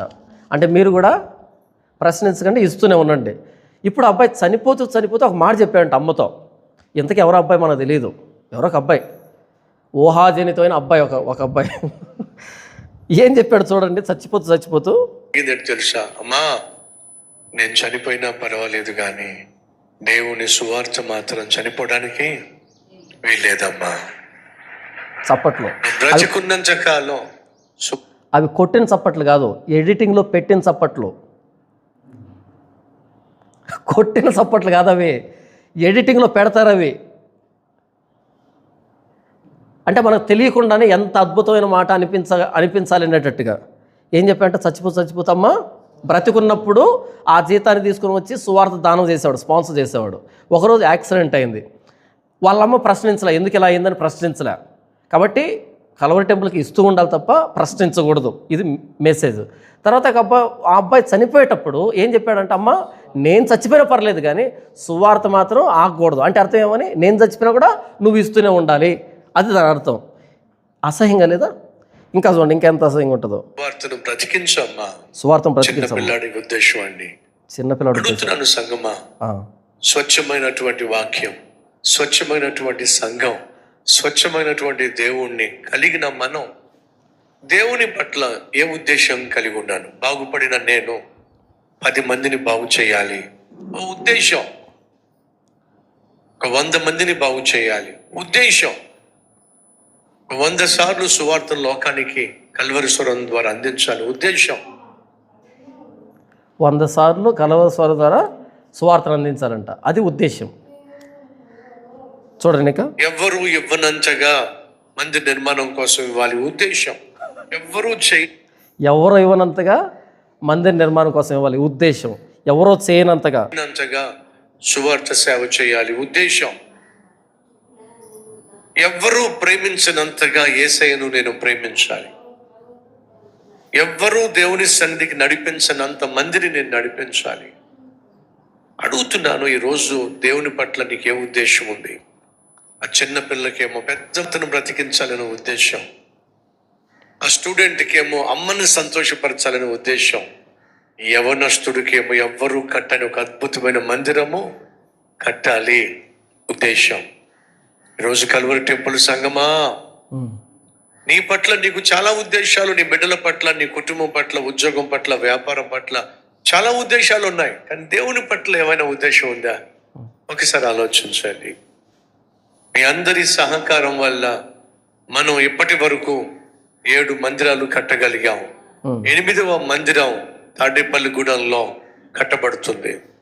ఇప్పటి వరకు కట్టిన మందిరాలు ఒకసారి చూడండి. ఆ ఫోటోలు ప్లే చేస్తున్నాడు. పెద్ద పెద్ద చర్చిలు 7 కట్టాడంట. 8వ దానికోసం ఈ కథలు చెప్తున్నాడు. ఇది మన హైదరాబాద్ మందిరం ఎంత అద్భుతంగా కట్టబడిందో. ఇది జహీరాబాద్ మందిరం ఎంత చక్కగా కట్టబడిందో. ఇది గుడివాడ మందిరం ఎంత అందంగా కట్టబడిందో. ఇది నంబూరులో ఉన్నటువంటి మందిరం ఎంత పెద్ద మందిరమో. ఇది ఒంగోలులో ఉన్నటువంటి మందిరం ఎంత అందంగా ఉందో చూడండి. ఇది కాకినాడలో ఉన్నటువంటి మందిరం ఎంత చక్కగా కట్టబడిందో. గుంతకల్లులో ఉన్న మందిరం ఇప్పుడు ఇది తాడేపల్లిగూడెంలో కట్టబోతున్న మందిరం మరొకసారి చూపిస్తున్నాను చూడండి. ఎంత అద్భుతంగా అందంగా కట్టబోతున్న మందిరం ఇది నమూనా. అద్భుతమైన మందిరం తాడేపల్లిగూడెంలో కట్టబోతున్నాం. ఆనాడు సొలొమోను దేవాలయం కట్టవలసి వచ్చినప్పుడు దావీదు ప్రజలకు ఆహ్వానాన్ని ఇచ్చాడు. నేను చేయగలిగిందంతా మందిరానికి చేస్తున్నాను, మీరు ఎవరైనా సంతోషంగా ఇచ్చే వాళ్ళు ఉన్నారా అని ప్రశ్నిస్తే ప్రజలందరూ కూడా సంతోషంగా వచ్చి బంగారం ఉన్న వాళ్ళు బంగారం ఇచ్చారు, వెండి ఉన్న వాళ్ళు వెండి ఇచ్చారు, రత్నములు ఉన్న వాళ్ళు రత్నములు ఇచ్చారు, ఇవ్వగలిగిన వాళ్ళు ఇచ్చారు. మరొకసారి జ్ఞాపకం చేస్తాను, నా జీవితంలో ఒకసారి నా దగ్గర ఉన్నదంతా దేవుడికి ఇచ్చాను. ఆ దేవుడు నన్ను ఇదిగో ఈ ఉన్నత స్థాయికి ఈయనకు ఉన్నదంతా ఇచ్చాడంట గతంలో. ఇప్పుడు దేవుడు ఈ ఉన్నతమైన స్థితిలో పెట్టాడంట. కాబట్టి ఎదురుగా ఉన్న వాళ్ళు ఏం చేయాలి? ఉన్నదంతా ఇవ్వాలి. తీసుకొచ్చాడు. ఒకవేళ ప్రభు మిమ్మల్ని ప్రేరేపించి నీ దగ్గర ఉన్నదంతా ఇవ్వు, దానికి 100 రెట్లు నేను నీకు ఆశీర్వాదాన్ని ఇస్తాను అని నమ్మినట్లయితే ఇచ్చే ప్రయత్నం చేయండి. ఉన్నదంతా ఒక వ్యక్తి కూర్చొని ఆరాధించడానికి ఆ స్థలానికి నిర్మాణానికి స్థలం కొనడానికి సుమారు 20,000 రూపాయలు. ఒక వ్యక్తి కూర్చొని స్థలం 20,000. ఒక కుటుంబంగా వచ్చి 4-5 కలిసి కూర్చొని దేవుని ఆరాధించడానికి ₹1,00,000 అవుతుంది. ₹1,00,000. ఇప్పటి వరకు మన కల్వరి టెంపుల్లో అత్యధికంగా మంది నిర్మాణానికి ఇచ్చింది ₹5,00,000. అది ఒక్కరే ఇచ్చారు. నాకున్న ఆశ ఏమిటంటే మన మందిరంలో అందరికంటే ఎక్కువ. ఇదంతా మీరు విన్నారు కదా, మీకేమనిపించింది? అంటే ఏమనిపించింది మీకు? ఇది అడుక్కు తినడం కదా, అడుక్కు తినడం. ఇది బయట వాళ్ళు విన్నప్పుడు వాళ్ళకి ఏమనిపిస్తుంది? ఈ క్రైస్తవ్యం చాలా మంచిది, మనం కూడా యేసుప్రభువుని నమ్ముకుందాం అని అనిపిస్తుందా? లేకపోతే మనల్ని చూసి వాళ్ళు గొర్రెలు, వీళ్ళు ఈ మాత్రం కూడా ఆలోచించట్లేదు, మోసపోతున్నారు, మతం మారి చెడిపోతున్నారు అని అనిపిస్తుందా? వీళ్ళు మతం మారి ఇలాంటి తోడేళ్ల బారిన పడి చెడిపోతున్నారు అని అనిపిస్తుంది. అవునా కదా? ఈ వ్యక్తి మన తెలుగు రాష్ట్రాల్లో పెద్ద పాస్టర్. పెద్దోడే ఇలాగుంటే చిన్నోళ్ళు ఎలాగుంటారు? ఎవడి స్థాయిలో వాడు సంపాదిస్తున్నాడు. పెద్దోడే ఇలా సంపాదిస్తుంటే ఏం చెప్తున్నాడు? ఒకప్పుడు నాకు ఉన్నదంతా ఇచ్చాను ఆయనకి, దేవుడు నన్ను ఇప్పుడు ఈ స్థితిలో పెట్టాడు. మీకు కూడా ఉన్నదంతా ఇస్తే మిమ్మల్ని కూడా దేవుడు ఈ స్థితిలో పెడతాడు. ఇప్పటికి 7 కట్టాడంట, 8వ దానికోసం అడుగుతున్నాడు, తర్వాత 9వ దానికోసం అడుగుతారు. ఈ 7 కూడా అడుక్కునే, ఆ ఉన్నది కూడా అడుక్కునే. ఇలాంటివి చూస్తున్నటువంటి బయట ప్రపంచం ఏమనుకుంటుందంటే, ఇది క్రైస్తవ్యం అయితే, ఇలా జనాలని పీక్కు తినడమే క్రైస్తవ్యం అయితే ఇది మా భారతదేశానికి వద్దు అని అనుకుంటున్నారు వాళ్ళు. అందుకు గొడవలు చేస్తున్నారు, అందుకు వ్యతిరేకత చూపెడుతున్నారు. నన్ను ఇంటర్వ్యూస్కి పిలుస్తారు కదా, ఒక ఇంటర్వ్యూకి పిలిచిన తర్వాత నన్ను ప్రశ్నలు అడిగి నేను సమాధానం చెప్పి బయటకు వచ్చిన తర్వాత ఆ యాంకరు ఏమన్నాడు అంటే, మీలాంటి ఒక పాస్టర్ ఉంటాడని క్రైస్తవ్యంలో నేను ఇమాజినేషన్ కూడా చేయలేదు, ఫస్ట్ టైం చూస్తున్నాను, అసలు మీకు మిగిలిన వాళ్ళకి సంబంధమే లేదు అసలు అని అంటున్నాడు. ఏమైంది అని అడిగాను. ఇంతవరకు నా స్టూడియోలో కూర్చొని అది తప్పు కాదు, ఇది తప్పు కాదు అన్న వాళ్ళని చూశాను తప్ప, నేను అడగకముందే మీరే చెప్పేస్తున్నారు ఇదంతా వ్యాపారం అని. మా క్రైస్తవం గురించి మీకెందుకు అన్న వాళ్ళని చూశాను, కానీ ఇది అసలు క్రైస్తవమే కాదని చెప్పిన వ్యక్తి నిన్నే చూస్తున్నాను. మీలాంటి వాళ్ళు ఇంకో 10 మంది ఉంటే మీ క్రైస్తవం బాగుపడుతుంది సార్ అంటున్నాడు. ఇలాంటి తోడేళ్ళని నేను ఎంకరేజ్ చేయను. ఇలాంటి తోడేళ్ళని నేను ఇప్పుడు పేరు పెట్టి చెప్పాను, వీడియో వినిపించాను. మిగతా వాళ్ళకి దమ్ము ధైర్యం ఉండదు, అలా చేయరు. ఎందుకు చేయరు? భయం. ఏం చేస్తారు, ఏమంటారు, ఏమవుతుందో. నా దేవుని మందిరం చెడిపోయింది, నా దేవుని పరిచర్య చెడిపోయింది ఈ భ్రష్టుడి వల్ల. ఇలాంటి భ్రష్టుల్ని తూర్పారబట్టడానికి దేవుడు బయట వాళ్ళని ప్రతిష్ఠించాడు. ఎగతాళి చేయండిరా అని ట్రోలింగ్ పేరుతో ఎగతాళి చేయండిరా వీళ్ళని. ఇలా ఎగతాళి చేసే కొద్దీ అప్పుడు నిజమేంటో పక్కకు వస్తూ ఉంటుంది. వీళ్ళను ఎగతాళి చేయకపోతే ఇలాంటి వాళ్ళు ఇంకా ఎక్కువ అవుతారు, ఇంకా ఎక్కువ అవుతారు. ఎగతాళి చేయండి వీరిని, అపహాస్యం చేయండి వీరిని, ట్రోల్ చేయండి, పదే పదే వెక్కిరించండి. నేను చెప్తున్న మాటలు కాదు ఇవి. ఎందుకు ఇంత వ్యతిరేకత వచ్చింది క్రైస్తవం మీద అంటే క్రీస్తుని బట్టి కాదు, సువార్తను బట్టి కాదు, బైబిల్ బట్టి కాదు. ఆ సువార్తను ప్రకటిస్తున్నామని చెప్పుకుంటా ఇలాంటి దరిద్రులను బట్టి వచ్చింది, వీళ్ళని బట్టి వచ్చింది వ్యతిరేకత. వాళ్ళని దేవుడు ప్రతిష్ఠించాడు. నాకు అర్థమైంది ఆ విషయం. ప్రతిష్ఠించాడు వాళ్ళని దేవుడు. నిజం అనేది సమాధి కాకముందే వీళ్ళని సపరేట్ చేస్తే కానీ నిజం బయటికి రాదు. ఎందుకు ఈరోజు క్రైస్తవాన్ని ఎంతగా వెక్కిరిస్తున్నారు? ఏమన్నారు తెలుసా బయట వాళ్ళు? గొర్రెలు అంటున్నారు. ఎందుకన్నారు గొర్రెలని? ప్రశ్నించడం తెలియదు మీకు అని. గొర్రె ప్రశ్నించదు, తలదించుకుంటుంది. ఏం చేసా తలదించుకుంటుంది. వాడు మెడ మీద కత్తి పెడుతున్నా తలదించుకుంటుంది, ఎత్తి అడగదు ఎందుకు కోస్తున్నావు అని. ఈరోజు క్రైస్తవులు కూడా అలాగే తయారయ్యారు. ఏం మాట్లాడరు, అసలు ఏం మాట్లాడరు. ఏం చేసినా ఏం మాట్లాడరు. గొర్రెలండలో న్యాయం లేదా? ఇలాంటి వ్యవస్థ కొనసాగితే ఒకానొక రోజుకి ఏంటి క్రైస్తవ్యం అనేది కనుమరుగైపోతుంది, కనిపించదు. క్రైస్తవ్యం కనుమరుగైపోతుంది. కాబట్టి దేవుడు ఏం చేశాడు అంటే ప్రతిష్ఠించాడు. ఎవరిని? బయట వ్యక్తులను ప్రతిష్ఠించి మీరు ఎగతాళి చేయండి వారిని. అలా ఎగతాళి చేస్తే కొత్త వ్యక్తులు పుట్టుకొని రారు ఇలాంటి తమాషాలు చేసేవాళ్ళు. ఇది దేవుడి ఉద్దేశం. ఈ 2025లో క్రైస్తవ్యాన్ని ట్రోల్ చేస్తున్నటువంటి వాళ్ళని దేవుడు పురమాయించాడు. కాబట్టి వాళ్ళని కాదు మనం ఎదుర్కోవాల్సింది, మనలో మనల్నే మనం ఎదుర్కోవాలి. ఇదంతా ఎందుకు చెప్పాను అని? మాదీయుల్ని, పారసీకుల్ని ప్రతిష్ఠించబడిన వాళ్ళు అని చెప్పాడు యెషయా. ఎందుకు ప్రతిష్ఠించాడంట? నా కోపాన్ని తీర్చుకోవడానికి. యేసుప్రభువు దగ్గర కొంతమంది వస్తారంట. ఆ దినమందు అనేకులు నన్ను చూసి ప్రభువా నీ నామాన్ని మేము అనేకమైన అద్భుతం చేయలేదా, అనేకమైన సూచక్రియలు చేయలేదా, నీ నామాన్న దయ్యాలు వెళ్ళగొట్టలేదా అని అంటే యేసుప్రభువు అంటాడంట, అక్రమం చేయవారులారా మీరు నా ఎదురు నుంచి పొండి, మీరెవరో నాకు తెలియదు అని అంటాడంట యేసుప్రభువు. మీరెవరో నాకు తెలియదు, అక్రమం చేసే వాళ్ళంతా వెళ్ళిపోండి అంటాడు. అక్రమం చేసే వాళ్ళ మీద యేసుప్రభువు కోపం ఉంచుకుంటాడు. ఆ అక్రమం చేసే వాళ్ళని బయట వాళ్ళు మాట్లాడుతున్నారు. నిజంగా సువార్త చెప్పు, యేసుప్రభువు గురించి చెప్పు. ఇష్టం ఉండేవాడు వింటాడు, ఇష్టం లేనివాడు వెళ్ళిపోతాడు. ఎవరు తప్పుపట్టరు. ఇష్టం ఉంటే వింటాడు, లేకపోతే వెళ్ళిపోతాడు. కానీ యేసుప్రభువు పేరట ఈరోజు జరుగుతున్నటువంటి తమాషాలు ఎన్ని ఉన్నాయంటే అసహించుకుంటున్నారు క్రైస్తవ్యాన్ని. మీకు తెలుసా కొన్ని ప్రాంతాల్లో క్రైస్తవులకి రూమ్ రెంట్ ఇవ్వట్లే. క్రైస్తవులు అంటే రూమ్ రెంట్ ఇవ్వట్లే. ఎందుకు ఇవ్వట్లేదు తెలుసా? మీరు ఆ ప్రార్థన ఏదో పెట్టుకుంటారు, మాకు తలనొప్పి వస్తుంది మీ ప్రార్థన.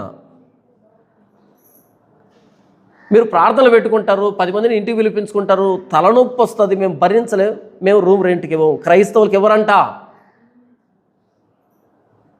ప్రార్థన తలనొప్పి ఎందుకు వస్తుందంటే ఆరాధన. పై ఫ్లోర్లో దిగుతారు మన వాళ్ళు, బయట నుంచి 10 మందిని పిలిపించుకుంటారు. ఇక ఏం చేస్తారు? ఆరాధన డీజే పెట్టుకొని గంతులు వేస్తారు, చిందులు వేస్తారు, కింద కూర్చోంటారే. వాళ్ళ పరిస్థితి ఏంటి? పైన ఆరాధన జరుగుతుంది అనుకుంటారా, లేకపోతే ఈ అల్లరేంటి అని అనుకుంటారా? తాగుడు బూతులకైనా ఇస్తాం కానీ, ఎందుకంటే తాగి పడుకుంటారు వాళ్ళు. ఈ క్రైస్తవులకు మేము రూమ్ రెంట్కి ఇవ్వము. నిజం చెప్తున్నా నేను. మీరు ఎవరని అడుగుతున్నారు ఇప్పుడు రూమ్ రెంట్కి ఇవ్వాలంటే? క్రైస్తవులు అంటే ఇవ్వట్లేదు. ఒకవేళ ఇస్తే కండిషన్ పెడుతున్నారు, ఎవ్వరు ఇంటికి రాకూడదు, మీరు ప్రార్థన చేసుకోకూడదు. అప్పుడైతే ఓకే. ప్రార్థన అంటే రూమ్లో చేస్తున్న ప్రార్థన కాదు, గట్టి గట్టిగా అరిచి కేకలు వేయకూడదు. అల్లరిగా మారిపోయినటువంటి వ్యవస్థ. ఇలాంటి వారి మీద దేవుడు తన కోపాన్ని ప్రదర్శించాలి అంటే బయట వాళ్ళని ప్రతిష్ఠించాడు. బయట వాళ్ళని ప్రతిష్ఠించి ఇక్కడ అల్లరి పాలు చేస్తున్న వాళ్ళని వెక్కిరిస్తున్నాడు. 4వ వచనం, బహుజనముల ఘోష వలె కొండల్లోని జనసమూహం వల్ల కలుగు శబ్దం వినుడే. వాళ్ళు అరుస్తున్నారు, ఆ సైన్యం వచ్చి అరుస్తున్నారు. బహుజనముల ఘోష వలె కొండల్లోని జనసమూహం వలన కలుగు శబ్దం వినుడే. కూడుకొను రాజ్యముల జనములు చేయు అల్లరి శబ్దం వినుడే. కూడుకొను రాజ్యముల, మాదే రాజ్యం, పారసీక రాజ్యం. కూడుకొను రాజ్యముల జనములు, సైనికులు చేయు అల్లరి శబ్దం వినుడి. 2 రాజ్యాలు కలిసి ఘోషిస్తుంటే ఆ శబ్దాన్ని వినండి. ఓ బబులోనీయులారా. ఇంకా బబులోను దేశం లేదు, అప్పుడే దాని అంతాన్ని గురించి మాట్లాడుతున్నాడు. సైన్యములకు అధిపతికు యెహోవా యుద్ధమునకై తన సేనను వ్యూహక్రమంగా ఏర్పరచుతున్నాడు. ఇది మాదీయ సైన్యము, పారసీక సైన్యము కాదు. యెహోవా తన సైన్యాన్ని వ్యూహక్రమముగా ఏర్పరుస్తున్నాడు. ఇది యెహోవా సైన్యం. మతోన్మాదులు కాదు వాళ్ళు. లోపల మనుషులు పీకు తింటున్నారు కదా దశమ భాగాల పేరుతో. మీకోసం దేవుడు సిద్ధపరిచిన సైనికులు వాళ్ళు మంచోళ్ళేం కాదు. వాళ్ళు మంచోళ్ళని చెప్పట్లే నేను. అందుకే చెప్పాను ముందు, ఓ బిల్డింగ్ కట్టాలంటే త్రాగుడు పోతాడు కడతాడు. బిల్డింగ్ కట్టాలంటే త్రాగుడు పోతే కడతాడు. కట్టే వాళ్ళంతా తాగుడుపోతాడని చెప్పట్లే. అలాగే ఈ క్రైస్తవ్యం చెడిపోయింది, వ్యవస్థ చెడిపోయింది. అటువైపు వాళ్ళకి ఇచ్చాడు. వాళ్ళు మాట్లాడుతున్న మాటలు ఎంత దారుణంగా ఉన్నాయంటే తప్పదు వీళ్ళు చేసే దరిద్రానికి. ఒరే, వేదికెక్కి సువార్త అంటే ఏంటి, యేసు ప్రభు ఎందుకు చనిపోయాడు అని చెప్పు. నమ్మితే నమ్ముతాడు, లేకపోతే పోతాడు. అది కాకుండా ఈ పూల బండి, గాజుల బండి నీకెందుకు? అలా మాట్లాడావు, సరే మాట్లాడితే మాట్లాడావు, క్షమాపణ చెప్పాలి కదా. క్రైస్తవుడు అంటే ఎవరు? తప్పు జరిగితే క్షమాపణ చెప్పేవాడు. క్షమాపణ చెప్పలే. ఈ గ్యాప్లో మొత్తం క్రైస్తవులందరూ తప్పు చేశారు. వాళ్ళు క్రైస్తవులంతా ఇంతే, మా దేవుళ్ళు అంటారు, మా వ్యవస్థలు అంటారని గందరగోళం చేశారు. నేనేం చెప్పాను ఇంతవరకు? ఇలాంటి చెత్తని తొడవడానికి, ఇలాంటి చెత్తను ఎక్స్పోజ్ చేయడానికి ఇలాంటి చెత్తను దేవుడు ఉపయోగించుకుంటాడు. 2 చెత్తే, ఇది తడి చెత్త, అది పొడి చెత్త. 2 చెత్తే, ఇది తడి చెత్త, అది పొడి చెత్త. అయితే ఇది బ్లూ కలర్లోనే డబ్బాలు వేస్తారు, ఇది ఎర్ర కలర్ డబ్బాలు వేస్తారు. ఏ డబ్బాలు వేస్తే మాత్రం 2 చెత్తే, 2 కలిపి దాంట్లో వేసుకొని పోతుంది. అది ఈ లోపల ఉన్న తడి చెత్తను వేరు చేయడానికి ఈ బయట ఉన్న పొడి చెత్తను దేవుడు వాడతాడు. వీళ్ళే మంచోళ్ళు, వీళ్ళేం చెడ్డోళ్ళు కాదు, ఇద్దరు అదే జాతి. కాకపోతే వాళ్ళు వాళ్ళను దోచుకుంటున్నారు, వీళ్ళు మనల్ని దోచుకుంటున్నారు. దోచుకోవడం కామన్. వాళ్ళు ఏం చేస్తారు, మనం వాళ్ళలా చేస్తున్నాం, వీళ్ళలా చేస్తామని వాళ్ళు ఏమంటారు, మన ధర్మాన్ని రక్షిస్తామంటారు. ధర్మాన్ని రక్షించడం అంటే ధర్మాన్ని గురించి చెప్పడం, ఇంకో ధర్మం మీద పడి ఏడవడం కాదు. వాళ్ళు ఆ మాట చెప్తారు, వాళ్ళ దగ్గర నుంచి పిండుకుంటారు డబ్బుని, పొడి చెత్త. ఇది లోపల తడి చెత్త, దశమ భాగం పేరుతో వీళ్ళు లాక్కుంటారు. కాబట్టి దేవుడు తడి చెత్తను వేరు చేయడానికి పొడి చెత్తను వాడుకోవచ్చు. ఏం చెప్తున్నానంటే దేవుడు కొంతమందిని ప్రతిష్ఠించాడు, లేకపోతే క్రైస్తవ్యం ప్రక్షాళన జరగదు. ఎవరు ప్రశ్నించకపోతే, ఎవరు వేలెత్తి చూపించకపోతే ప్రక్షాళన జరగదు. ప్రక్షాళన జరగాలంటే వేలెత్తి చూపించేవాడిని పిలవాలి. ఆ వేలెత్తి చూపించేవాడు ఎందుకు అలా క్యారెక్టర్లెస్గా ఉన్నాడంటే అది పొడి చెత్త, ఇది తడి చెత్త. అది విషయం. ఈ క్రైస్తవుల మీద వస్తున్నటువంటి ఇవన్నీ కూడా వాళ్ళు చేస్తున్న తమాషాలు. ఒక్కొక్కడు ఎన్ని దారుణమైన పనులు చేస్తున్నాడు అంటే యేసు పేరట అన్ని దారుణాలు చేస్తున్నాడు. వాడి ఇష్టం, అడిగేవాళ్ళు లేడు. అడక్కపోతే హద్దు మీరిపోతాడు, హద్దులు ఉండవు, అడగాలి. బబులోనీయుల్ని అణచడానికి మాదీయుల్ని, పారసీకుల్ని సైన్యంగా ఏర్పాటు చేసి అక్కడ అంటున్నాడు, సైన్యములకు అధిపతికు యెహోవా యుద్ధమునకై తన సేనను వ్యూహక్రమముగా ఏర్పరుచుతున్నాడు. ఆయన వ్యూహాన్ని ఏర్పాటు చేసి, వ్యూహక్రమాన్ని ఏర్పాటు చేసింది బబులోనీయుల్ని నాశనం చేయడానికి. తర్వాత వీరి మీదకి గ్రీకుల్ని రేపాడు, తర్వాత వారి మీదకి రోమీయులను రేపాడు. ఎవరినైనా వాడుకుంటాడు ఆయన. 5వ వచనం, సర్వలోకమును పాడు చేయుటగా. సర్వలోకం అంటే ఇక్కడ బబులోన్ అని. సర్వలోకమును పాడు చేయుటకై ఆయన దూరదేశము నుండి ఆకాశ దిగంతముల నుండి యెహోవాయును ఆయన క్రోధమును తీర్చు ఆయుధములను వచ్చుచున్నారు. యెహోవా క్రోధాన్ని, కోపాన్ని ఇచ్చే ఆయుధాలు వస్తున్నారు. మాదీయులు పారసీకుల సైన్యాన్ని గురించి మాట్లాడుతున్నాడు. ఆయన క్రోధం ప్రాణం పెట్టి సంపాదించిన సంఘం ఇదే. దేవుడు తన స్వరక్తం ఇచ్చి సంపాదించిన సంఘం ఇదే. ఈ సంఘంలోనికి క్రూరమైన తోడేళ్ళు ప్రవేశిస్తే వాటిని అదిలించకపోతే, వాటిని తోలకపోతే సంఘాన్ని తినేస్తున్నారు కదా వాళ్ళు. ఓపిక పట్టాడు. ఆయనే కొంతమందిని పురమాయించాడు. కానీ ఆ తోడేళ్ళను ఏరండే. అందుకే ప్రతిరోజు ఏదో ఒక ట్రోలింగ్ వీడియో వస్తుంది. ఆ ట్రోలింగ్ వీడియోలో ఎవరు ట్రోల్ చేయాలన్నా ఈ సతీష్ కుమార్ని, బెల్లంపల్లిని, ఈ అష్టదరిద్రులందరినీ ట్రోల్ చేస్తుంటారు. ఎందుకంటే టచ్ అంటే ఎయిడ్స్ పోయిందంట. ఏమైందంట? ఒరే ఎయిడ్స్ ఎట్టిపోతారా టచ్ అంటే?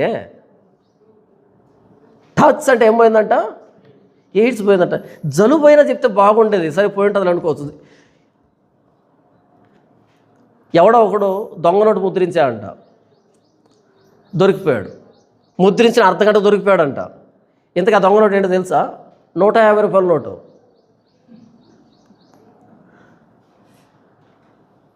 150 రూపాయల నోటు ఉంటుందా? 150 రూపాయల నోటు ముద్రించాడంట. ముద్రించి అర్ధగంట దొరికిపోయాడు. అదే 100 లేకపోతే 500 చేసుంటే సరే ఉంటుందేమో, కొంచెం ఆలస్యమైన అయి ఉండేది. టచ్ అంటే జలుబు పోయిందంటే ఎవరైనా నమ్మనని నమ్ముతారేమో, కానీ ఎయిడ్స్ పోయిందంటే ఎయిడ్స్కి మందే లేదు. అలా దొరుకుతుంటారు మన వాళ్ళు. పోయే జబ్బులు ఎయిడ్స్ అనే జబ్బు పోయిందంట, టచ్ అంటే. అది కూడా నేనేం చెప్తున్నాను అంటే, ఇలాంటి వాళ్ళ మీద క్రోధాన్ని ఎలా తీర్చుకోవాలి దేవుడు? ఆయన ప్రాణం పెడితే వచ్చిన సంఘాన్ని ఇంతగా దోచుకుంటూ ఉంటే ఎలా తీర్చుకోవాలి క్రోధాన్ని? అందుకు పురమాయించాడు. యెహోవాయును ఆయన క్రోధము తీర్చు ఆయుధములను వచ్చుచున్నారు. ఆయుధములు వచ్చుచున్నారు. కావాలి ఆయనకు ఆయుధాలు. అది మనమైతే మంచిది, బయట వాళ్ళు అయితే ఇంకా దారుణంగా ఉంటుంది. మనల్ని మనమే అనుకుంటే కొంచెం గౌరవంగా ఉంటుంది. బయట వాళ్ళు వచ్చి అంటున్నారు అనుకో, అందరూ కలిపి అంటారు వాళ్ళు, ఈ క్రైస్తవులు అంతా అంతే అని. అప్పుడేం చేయాలి? కాబట్టి మనల్ని మనం అనుకుంటే మంచిది. 6వ వచనం 6 నుంచి 13 వరకు ఏం రాయబడి చూద్దాం. యెహోవా దినం వచ్చుచున్నది. ఇక్కడేంటి? 1వ వచనం నుంచి 5వ వచనం వరకు సైన్యాన్ని చూపించాడు. 6వ వచనం నుంచి 13 వరకు ఏం చెప్తున్నాడు అంటే దేవుని కోపం, దేవుని ఉగ్రతను గురించి చెప్తున్నాడు. చూడండి, యెహోవా దినం వచ్చుచున్నది, ఘోషించుడి, అది ప్రళయం వలె సర్వశక్తులకు దేవుని యొద్ద నుండి వచ్చును. అందుచేత బాహువులన్నీ దుర్బలమగును. బాహువులు అంటే చేతులన్నీ దుర్బలం అవుతాయంటే వణికిపోతాయి, బలం తప్పిపోతుంది. ఎదురుగా పెద్ద శత్రువును చూసాం అనుకో, మన చేతులు కాలు పనిచేయవు. బాహువులన్నీ దుర్బలమగును, వణికిపోతారు. అంతటి క్రూరమైనటువంటి సైన్యం మాదీయ పారసీక సైన్యం అని చెప్తున్నాడు. 7వ వచనం, అందుచేత బాహువులన్నీ దుర్బలమగును, ప్రతివాని గుండె కరిగిపోవును, జనులు విభ్రాంతి నొందుదురు, వేదనలు దుఃఖములు వారి కలుగును, ప్రసవేదన పడుదాని వలె వారు వేదన పడెదరు, ఒకరినొకరు తేరి చూతురు, వారి ముఖములు జ్వాలల వలె ఎర్రబారును. యెహోవా దినం వచ్చుచున్నది, దేశమును పాడు చేయుటకును, పాపులను బొత్తిగా దానిలో ఉండకుండా నశింపజేయుటకును, క్రూరమైన ఉగ్రతతోను ప్రచండమైన కోపంతోను అది వచ్చును. ఆకాశ నక్షత్రములను, నక్షత్ర రాసులను తమ వెలుగు ప్రకాశింపనివ్వవో. ఉదయకాలమున సూర్యుని చీకటి కమ్మును, చంద్రుడు ప్రకాశింపడు. లోకుల చెడుతనమును బట్టి, దుష్టుల దోషమును బట్టి నేను వారిని శిక్షించబోచున్నాను. అహంకారుల అతిశయమును మాన్పించదును, బలాత్కారుల గర్వమును అణిచివేయదును. బంగారు కంటే మనుషులను, ఓఫీరు దేశము సువర్ణము కంటే నరులను అరుదుగా ఉండజేసేదను. సైన్యములకు అధిపతిగా యెహోవా ఉగ్రతకును, ఆయన కోపాగ్ని దినమునకును ఆకాశం వణుకునట్లును, భూమి తన స్థానం తప్పునట్లును నేను చేసేదను. ఇంతవరకు దేవుని కోపాన్ని వర్ణించాడు. 1వ వచనం నుంచి 5వ వచనం వరకు మాదీయ పారసీక సైన్యాన్ని చూపించాడు. 6 నుంచి 13 వరకు దేవుడు ఎంత కోపంగా వస్తున్నాడు, ఆయన ఉగ్రత ఏ స్థాయిలో ఉంది అనే దాన్ని చెబుతున్నాడు. అక్కడ ఆయన రాస్తున్నాడు, మాదీయ పారసీకులు వస్తే మాకేమైనా యుద్ధం కొత్త, మేము అశూరులను కూలద్రోయలేదా, మేము ఇతర రాజ్యాలతో గెలవలేదా అని అనుకుంటారని బబులోనీలు ముందుగానే చెప్తున్నాడు. చూడండి 7వ వచనం, అందుచేత బాహువులన్నీ దుర్బలమగును. వాళ్ళని చూడగానే యుద్ధం చేద్దాం కాదు, వణికిపోతారు, చేతిలో కత్తి నిలవబడదు, వణికిపోతారు, దుర్బలమగును, ప్రతి వాని గుండె కరిగిపోతుంది, ధైర్యం చెడిపోతుంది, జనులు విభ్రాంతి నొందుదురు, వేదనలు దుఃఖములు వారికి కలుగును, ప్రసవ వేదన పడుదాని వలె వారు వేదన పడెదరు. ప్రసవ వేదన పడే స్త్రీ ఎంత బలహీనంగా, ఎంత ధైర్యం చెడిపోతుందో అంతగా అలాంటి స్థితికి వస్తారు. మీరు యుద్ధం చేసేది ఎక్కడ, మీకే అంత ధైర్యం చెడిపోతుందని చెప్తున్నాడు. తర్వాత చూడండి, ఒకరినొకరు తేరి చూతురు, వారి ముఖములు జ్వాలల వలె ఎర్రబారును, యెహోవా దినం వచ్చుచున్నది, దేశమును పాడు చేయుటకును బబులోను దేశాన్ని. తర్వాత పాపులను బొత్తిగా దానిలో ఉండకుండా నశింపజేయుటకును క్రూరమైన ఉగ్రతను ప్రచండమైన కోపంతో అది వచ్చును. ఆకాశ నక్షత్రములను నక్షత్ర రాసులను తమ వెలుగు ప్రకాశింపనేవు. ఇదే వర్ణన మనకి మత్తయి సువార్తలో కనబడతాయి. ఆకాశం ముందు శక్తులు కదిలించబడతాయి, నక్షత్రాలు రాలుతాయి అని ఉంటుంది కదా. ఇక్కడ నుంచి తీసుకున్నటువంటి వచ్చిన అది ఇది అక్కడ మాట్లాడతాడు యేసు ప్రభు. ఇక్కడ ఆకాశ నక్షత్రాలు కానీ నక్షత్ర రాసులు కానీ తమ వెలుగు ప్రకాశింపనేవు, ఉదయకాలమున సూర్యుని చీకటి కమ్మును, చంద్రుడు ప్రకాశింపడు అనేటువంటి వర్ణన ఏంటంటే చీకటి అని. చీకటి అంటే ఏంటంటే యుద్ధం అని. చీకటి అంటే యుద్ధం జరుగుతుంది అని, యుద్ధాన్ని ఇలా వర్ణిస్తాడు. మనం అంతకుముందు చూసుకున్నాం, యెహెజ్కేలులోను తర్వాత మిగిలినటువంటి గ్రంథాలు చూసుకున్నాం. అంటే వారు ఇలా విల్లు ఎక్కుపెట్టి బాణాలు వదిలినప్పుడు, ఆ బాణాలు వచ్చినప్పుడు ఆ చీకటి పడుతుంది చూసారా, ఆ వాతావరణాన్ని చూపెడుతుంది ఇది. అది నక్షత్రాలు సూర్యుడు వెలుగునివ్వు అంటే చీకటి అని, అవి ఆరిపోతాయని కాదు, ఆ వెలుగును అడ్డగించే ఆయుధాలు మీ మీద ప్రయోగించబడతాయని. ఆ సూర్యుని వెలుగుని, చంద్రుడి వెలుగుని, నక్షత్రాల వెలుగుని అడ్డగిస్తూ ఈ ఆయుధాలు మారణాయుధాలు మీ మీద ప్రయోగిస్తారు. ఆ కింద ఉండేటువంటి మీకు మరణపు నీడది, అది వర్ణన. అంతేగాని నక్షత్రాలు ఇలా రాలుతాయి, ఆ సూర్యుడు ఇలా కదిలించబడతాడు, అది కాదు మాట్లాడుతుంది. అవి తమ కాంతినివ్వవు, ఆ కాంతి మీ మీద పడదు.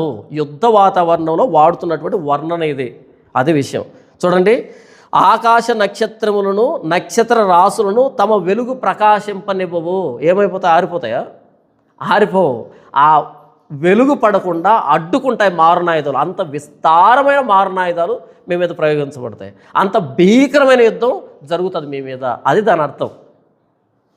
ఒకటో రెండో బాణాలు వచ్చాయనుకో, వెలుగు మీదనే ఉంటుంది.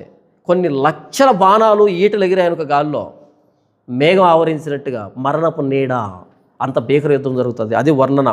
తర్వాత చూడండి, ఉదయకాలంలో సూర్యుని చీకటి కమ్మును, చంద్రుడు ప్రకాశింపడు, లోకుల చెడుతనమును బట్టి దుష్టుల దోషమును బట్టి నేను వారిని శిక్షించబోతున్నాను. ఆ వెలుగునివ్వకపోవడం ఏంటంటే దేవుడు శిక్షించడం.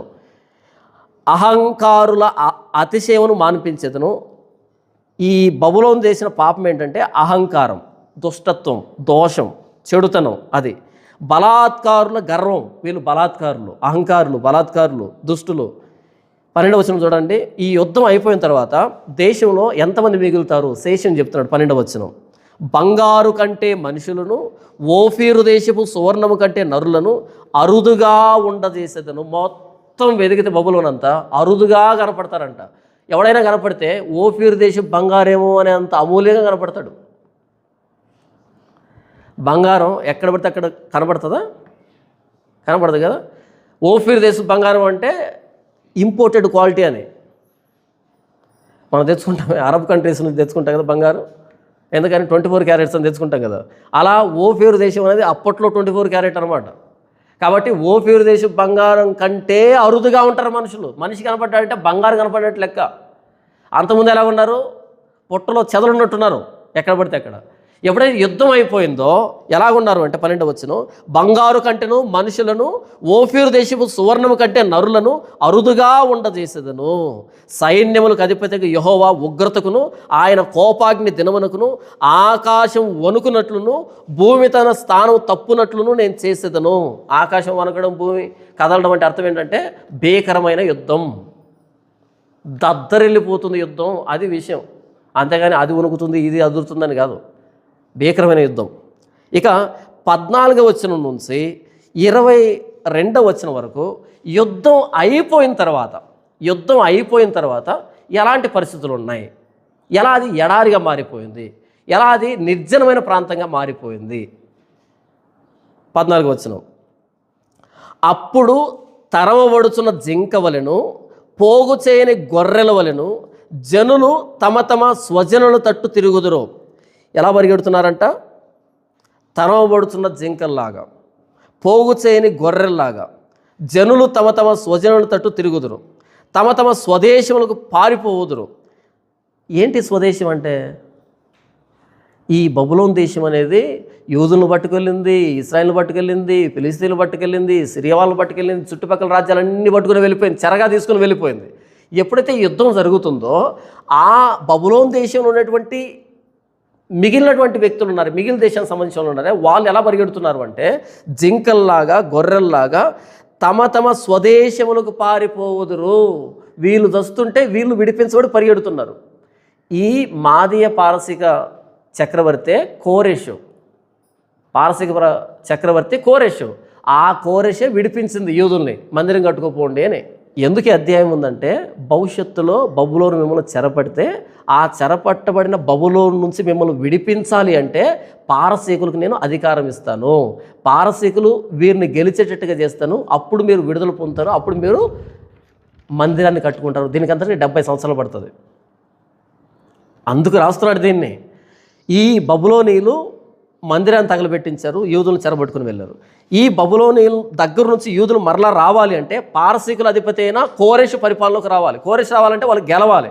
వాళ్ళు గెలిచేటట్టుగా ఈయన అప్పగించాడు. ఎందుకని? వీళ్ళ అహంకారాన్ని బట్టి, వీళ్ళ దౌర్జన్యాన్ని బట్టి, వీళ్ళ బలాత్కారాన్ని బట్టి, వీళ్ళ చెడుతనాన్ని బట్టి అప్పగించాడు. అలా ఈ మాదీ పారసీకులు యుద్ధం చేస్తూ ఉంటే ఆ దేశంలో ఉన్న పరవాసులు ఎవరైతే ఉన్నారో చెరగా వచ్చిన వాళ్ళు పారిపోతున్నారు వారి దేశాలకి. అమ్మయ్య, ఇన్ని రోజులకు మాకు విడుదల వచ్చింది, చావనివ్వండి వీళ్ళని వీళ్ళు పరిగెత్తుకుంటూ వెళ్ళిపోతున్నారు, ప్రాణాలు తప్పించుకొని స్వేచ్ఛ స్వతంత్రం వచ్చినట్టుగా పరిగెడుతున్నారు. అది ఇంకా బబులోను సామ్రాజ్యం ఏర్పడబడక ముందే మాట్లాడుతున్నాడు దేవుడు యెషయా ద్వారా, భవిష్యత్తు చెప్తున్నాడు. చూడండి 15వ వచనం, పట్టబడిన ప్రతివాడును కత్తివాత కూలును. బబులోనీయుడు దొరికితే దొరికినట్టు చంపేస్తున్నారు మాదీ పారసీకులు. తరిమి పట్టబడిన ప్రతివాడు కత్తివాత కూలును. వారు చూచుచుండగా వారి పసిపిల్లలు నలగొట్టబడుదురు, వారి ఇండ్లు దోచుకొనబడును, వారి భార్యలు చెరపబడుదురు, వారి మీద పట్టుకు నేను మాదీయులను రేపెదను. చెప్పుకుంటూ వచ్చాను ఇంతకుముందు. ఈ మాదీయులు ఏం చేస్తారంట? పిల్లలని లేదు, స్త్రీలని లేదు, వృద్ధులని లేదు, తనామన చూడట్ల. వాళ్ళు పెద్ద చిన్న చూడరు, స్త్రీ పురుషులు చూడరు, చిన్నపిల్లలని చూడరు, క్రూరులు. ఎందుకు ఇలాంటి పరిస్థితి వచ్చింది? యుద్ధం అంటే అలాగే ఉంటుంది. మనకు యుద్ధం అంటే ఏంటో తెలియదు కదా, యుద్ధం అంటే ఏంటో తెలియదు మనకి. అందుకని మనం ఏమనుకుంటాం, ఏంటి ఇలా జరిగింది అనుకుంటాం. యుద్ధం అంటే ఎదురుగా ఎవరున్నారో చూడరు, శేషం, సమూల నాశనం, శేషం లేకుండా చేస్తారు, నిశ్శేషంగా చంపేస్తారు, శత్రువులను మిగలడం. మనం ఇప్పుడున్నాం కాబట్టి తెలియదు ఆ వాతావరణం ఏంటో, వదిలే. ఈ గాజా వాళ్ళు పాలస్తీనా గాజా వాళ్ళు ఏం చేశారు అంటే ఈ మిసైల్స్ని ఇజ్రాయెల్ దేశం మీద వేశారు, తీసుకొచ్చి కొంతమందిని చెరగా తీసుకుని వెళ్ళిపోయారు. 250 మందిని ఎంతమందినో చెరగా తీసుకుని వెళ్ళిపోయారు. వెళ్ళిపోయిన తర్వాత వీళ్ళు ఏం చేశారు? తిరిగి మిసైల్స్ వేశారు. వేస్తే కొన్ని వేల మంది చచ్చిపోతున్నారు గాజా వాళ్ళు. ఇప్పుడంతా ఏంటి ఇజ్రాయెల్ అలా చేస్తుంది అంటున్నారు. ఫస్ట్ ప్రారంభించింది ఎవరు? యుద్ధం అలాగే ఉంటుంది. ఎంతమంది పోతారో చూడదది. యుద్ధం అంటే ఎంతమంది చనిపోతున్నారో చూడదది. ఒక మిసైల్కి తెలియదు, అక్కడ పడుతున్నప్పుడు చిన్నపిల్ల ఆడుకుంటుంది, ముసలావిడ ఉంది, దానికి తెలియదు మిసైల్కి. దానికి ఏం తెలుసు? పడితే స్మాష్ అంతే. ప్రారంభించారు, వీళ్ళు ప్రాణాలు తీస్తున్నారు. ఎందుకని? యుద్ధం అది. యుద్ధం అంటే అలాగే ఉంటుంది. చూడండి, పట్టబడిన ప్రతివాడు కత్తివాతకులను, తరిమి పట్టబడిన ప్రతివాడు కత్తివాతకులను, వారు చూచుచుండగా వారి పసిపిల్లలు నలగొట్టబడుదురు, వారి ఇండ్లు దోచుకొనబడును, వారి భార్యలు చెరపబడుదురు, వారి మీద పౌటకు నేను మాదీయులను రేపెదను. వీరు వెండిని లక్ష్యము చేయరు, సువర్ణము కూడా వారికి రమ్యమైనది కాదు. అంటే అర్థం ఏంటి? వారిని మీరు కొనలేరు. ఇదిగో బంగారు వదిలిపెట్టంటే వదిలిపెట్టడు, ఇదిగో వెండి వదిలిపెట్టంటే వదిలిపెట్టడు. ఎందుకంటే వీరు వెండిని లక్ష్య పెట్టరు, సువర్ణము కూడా వారికి రమ్యమైంది కాదు. వారి విండ్లు యవ్వనస్తులను నలగొట్టును, గర్భఫలమందు వారు జాలిపడరు. ఇవిడ గర్భిణీ స్త్రీ అని చూడరు, పసిబిడ్డ అని చూడరు, క్రూరులు. పిల్లలను చూచి కరుణింపరు. అప్పుడు రాజ్యములకు భూషణమును, కల్దీలకు అతిశయాస్పదమును, మహాత్యమునకు బబులోను దేవుడు పాడు చేసిన సొదొమ గొమొర్రా వలె అగును.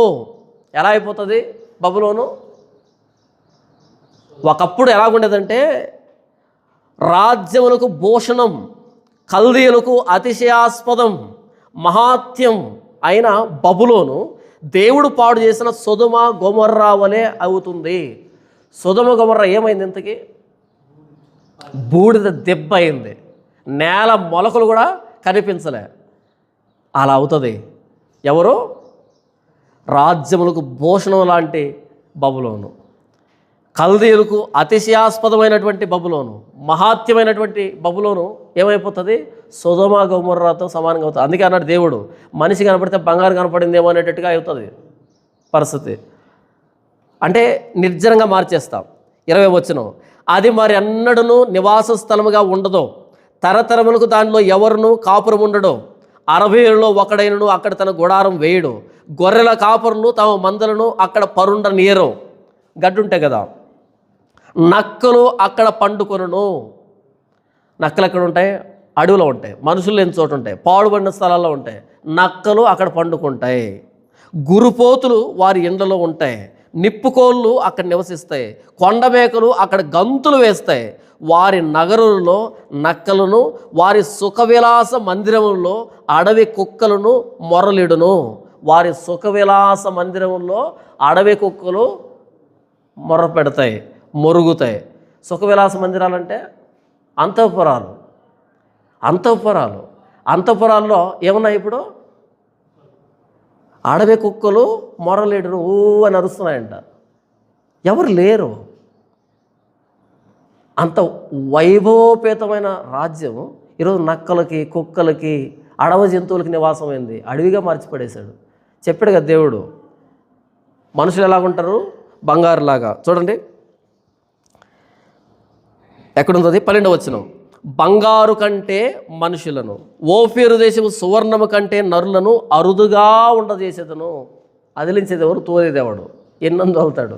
సుఖవిలాస మందిరాల్లో కుక్కలు అరుస్తాయంట. తర్వాత, ఆ దేశమునకు కాలము సమీపించి ఉన్నది, దాని దినములు సంకుచితములు. ఆ దేశానికి కాలం సమీపించింది, ఇంకా దేశమే ఏర్పడలే, అప్పుడే దాని కాలం సమీపించిందని మాట్లాడుతున్నాడు. కొన్ని వందల సంవత్సరాల ముందే. భవిష్యత్తును ఎరిగిన దేవుడు, భవిష్యత్తును నిర్ణయించే దేవుడు.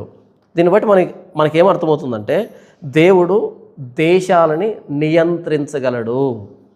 దేవుడు దేశాలని నియంత్రించగలడు. దేవుడు చరిత్రని నడిపించాడు గతంలో. మనం నమ్ముకున్న దేవుడు ఇంత చిన్న దేవుడు కాదు, చరిత్రని నడిపించిన దేవుడు. చరిత్ర ఎలా నడవాలో చెప్పిన దేవుడు, రాజుల్ని నడిపించిన దేవుడు, రాజ్యాలను నడిపించిన దేవుడు. ఈయన సర్వలోకానికి దేవుడు, సర్వ సృష్టికి దేవుడు. నంబర్ 1 మనం నమ్ముకున్న దేవుడు ఎవరు? సృష్టికర్త అయిన దేవుడు. రాజు హృదయం దేవుని చేతిలో, యెహోవా చేతిలో నీటి కాలువ వలె ఉన్నది. ఆయన తన చిత్తవృత్తి చొప్పున దాన్ని తిప్పును. ఎందుకు మాదీయ రాజుకి, పారసిక రాజుకి బబులోను మీద దాడి చేద్దామనిపించిందంటే వీళ్ళ అతిశయాన్ని బట్టి, గర్వాన్ని బట్టి, వీళ్ళ దుష్టత్వాన్ని బట్టి, దోషాన్ని, బలాత్కారాన్ని బట్టి దేవుడు తిప్పాడు ఇటువైపు. తర్వాత గ్రీకులను తిప్పాడు, తర్వాత రోమియోలు తిప్పాడు. ఇలా ప్రపంచ చరిత్రను నడిపించిన ఆయన, ప్రపంచ చరిత్రను నడిపించిన ఆయన.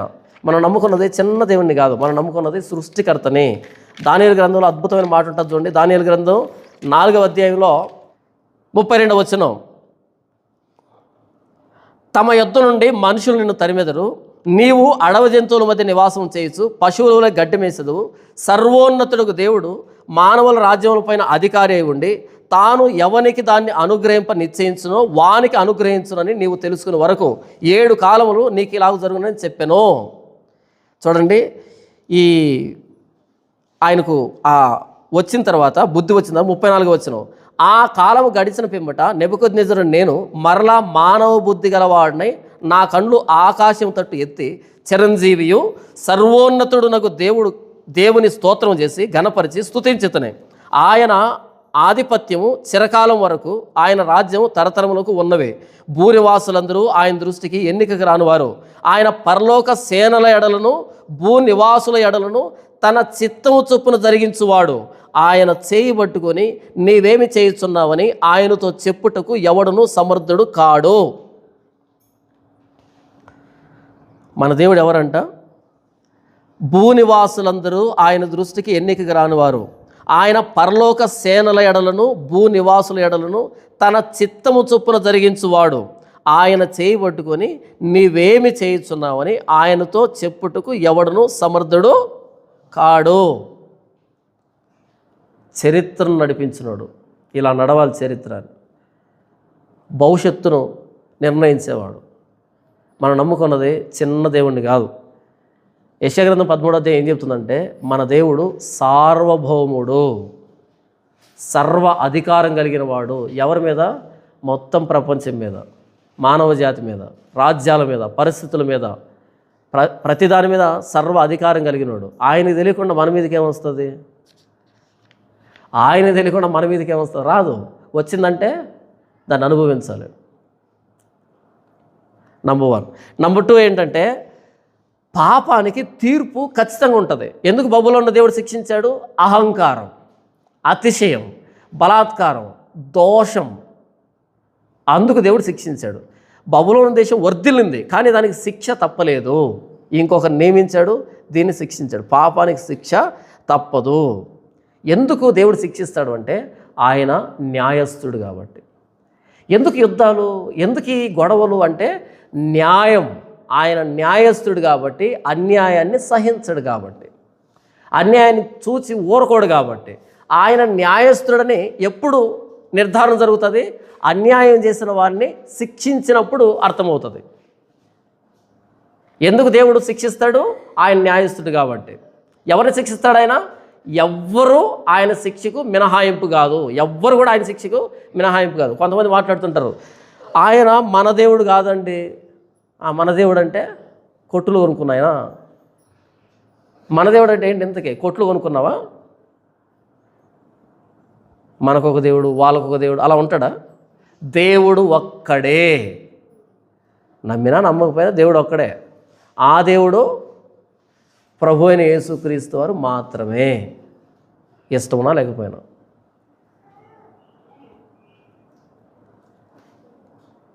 యెషయా గ్రంథం 13వ అధ్యాయం ఏం చెప్తుందంటే, మన దేవుడు సృష్టికర్త అయిన దేవుడు. ప్రతి రాజ్యం మీద, ప్రతి కాలం మీద, ప్రతి పరిస్థితి మీద సార్వభౌమ అధికారం కలిగిన దేవుడు. నంబర్ 3, ఆయన న్యాయస్థుడు కాబట్టే శిక్ష విధిస్తాడు. నంబర్ 4,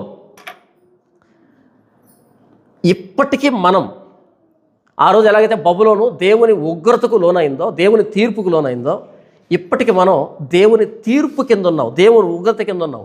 ఈ ఉగ్రత నుంచి మనల్ని తప్పించే ఏకైక నాథుడు ప్రభు అయిన యేసుక్రీస్తు వారు మాత్రమే. అపోస్తలుడైన పౌలు రోమీయులకు రాసిన పత్రిక 5వ అధ్యాయం 9వ వచనం నుంచి నేను చదివి వినిపిస్తాను, చూడండి.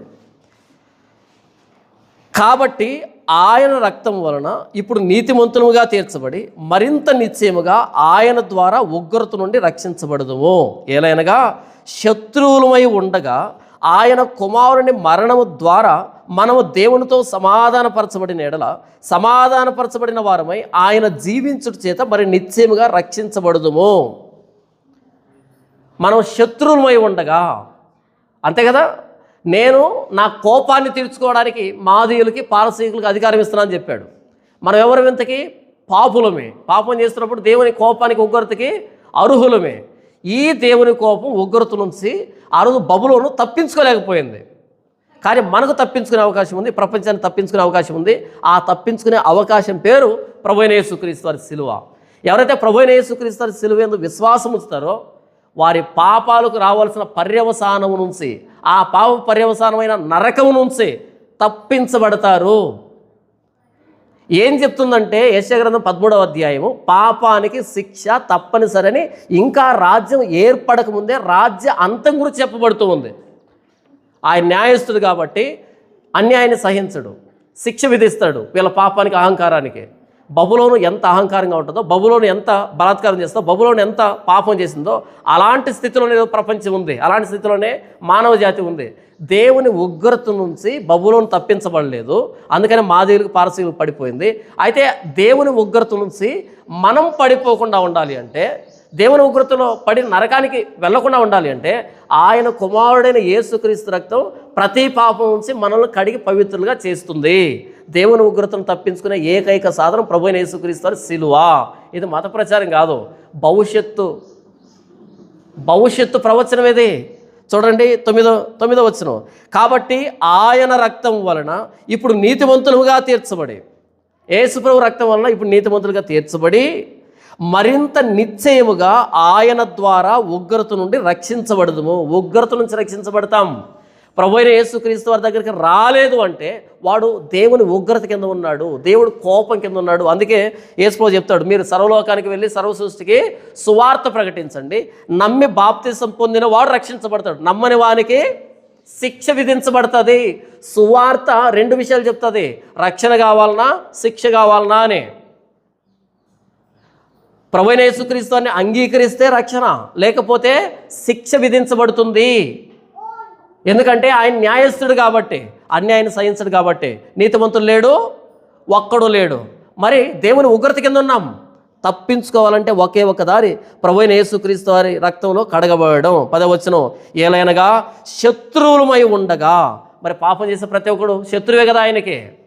ఏలైనగా శత్రువులమై ఉండగా ఆయన కుమారుని మరణము ద్వారా మనము దేవునితో సమాధానపరచబడిన ఎడల, సమాధానపరచబడిన వారమై ఆయన జీవించుట చేత మరి నిశ్చయముగా రక్షించబడదుము. ఆయన కుమారుని మరణాన్ని ఒప్పుకుంటే మన మరణాన్ని తప్పించుకుంటాం, 2వ మరణాన్ని, నరకాన్ని.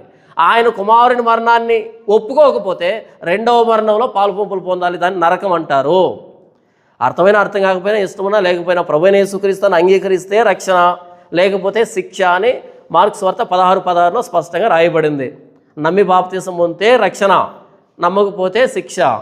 నశించుచున్న వారికి సిలువను గూర్చిన వార్త వెర్రితనం. ఎవరికైతే సిలువను గూర్చిన వార్త వెర్రితనం అనిపిస్తుందో వాడికి నాశనం అని. రక్షింపబడుచున్న మనకు దేవుని శక్తి. యెషయా 13వ అధ్యాయాన్ని వ్రాస్తూ ఉన్నప్పుడు యెషయా కూడా అర్థం కాలే, ఎవరి బబులోను, ఎవరి మాదియా, ఎక్కడున్నారు వాళ్ళు? అప్పటికి ఇంకా బబులోనే ఏర్పడలేదంటే మాది అసలు ఏర్పడలే. ఇంకా సంగతులు జరగకముందే దేవుడు ప్రకటన చేశాడు, ఇంకా జరగకముందే ప్రకటన చేశాడు. మనం కూడా చావకముందే ప్రకటిస్తున్నాడు ప్రభువైన యేసుక్రీస్తు వారి సువార్తనే. మీరు సర్వలోకానికి వెళ్ళి సర్వసృష్టికి సువార్త ప్రకటించండి, నమ్మి బాప్తిసం పొందేవారు రక్షింపబడతాడు, నమ్మని వానికి శిక్ష విధించబడుతుంది.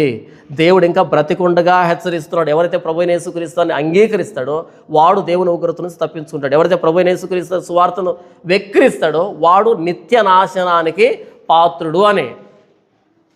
అయితే దేవుడు మనల్ని దీవించాడు తన సువార్తని మన జీవితంలోకి పంపించడం ద్వారా, తన సువార్తని నమ్మేటట్టు చేయడం ద్వారా, మనం ప్రభువైన యేసుక్రీస్తు వారి రక్తంలో కడగబడేటట్టు మనం చేయడం ద్వారా దేవుడు మనల్ని రాబోతున్న నరక శిక్ష నుంచి తప్పించాడు. ఎంత భాగ్యం! బయట వాళ్ళకి ప్రభువైన యేసుక్రీస్తు వారి సువార్త అర్థం కాలే, ఆ బాధ్యత మన మీదే ఉంది. ఆ రోజు యెషయా రాశాడు కదా బబులోనీయుల గురించి, మీరు అహంకారాన్ని మానుకుంటే బాగుంటుంది, బలాత్కారం మానుకుంటే బాగుంటుంది, దుష్టత్వాన్ని మానుకుంటే బాగుంటుంది, లేకపోతే మాదీయులు చేతిలో పడతారని రాశాడు కదా. మనం కూడా ఆయన సువార్తని ఇతరులకు ప్రకటించాలి. ప్రభువైన యేసుక్రీస్తుని అంగీకరించండి, మీ పాపాలు క్షమించబడతాయి, నిత్య నాశనం తప్పించుకోండి, లేకపోతే నిత్య నాశనం అని చెప్పాలి. యెషయా వ్రాసినట్టుగా 13వ అధ్యాయాన్ని, యెషయా గ్రంథం 13వ అధ్యాయం అన్నది సువార్త బబులోనీయులకి. నమ్మితే రక్షించబడి ఉండు, నమ్మకపోతే నాశనం అవుతారు. వాళ్ళు 2వ దాన్ని చూస్తున్నారు, నాశనం అయిపోయారు. చెప్పడం మన బాధ్యత ప్రభువైన యేసుక్రీస్తు అని గురించి.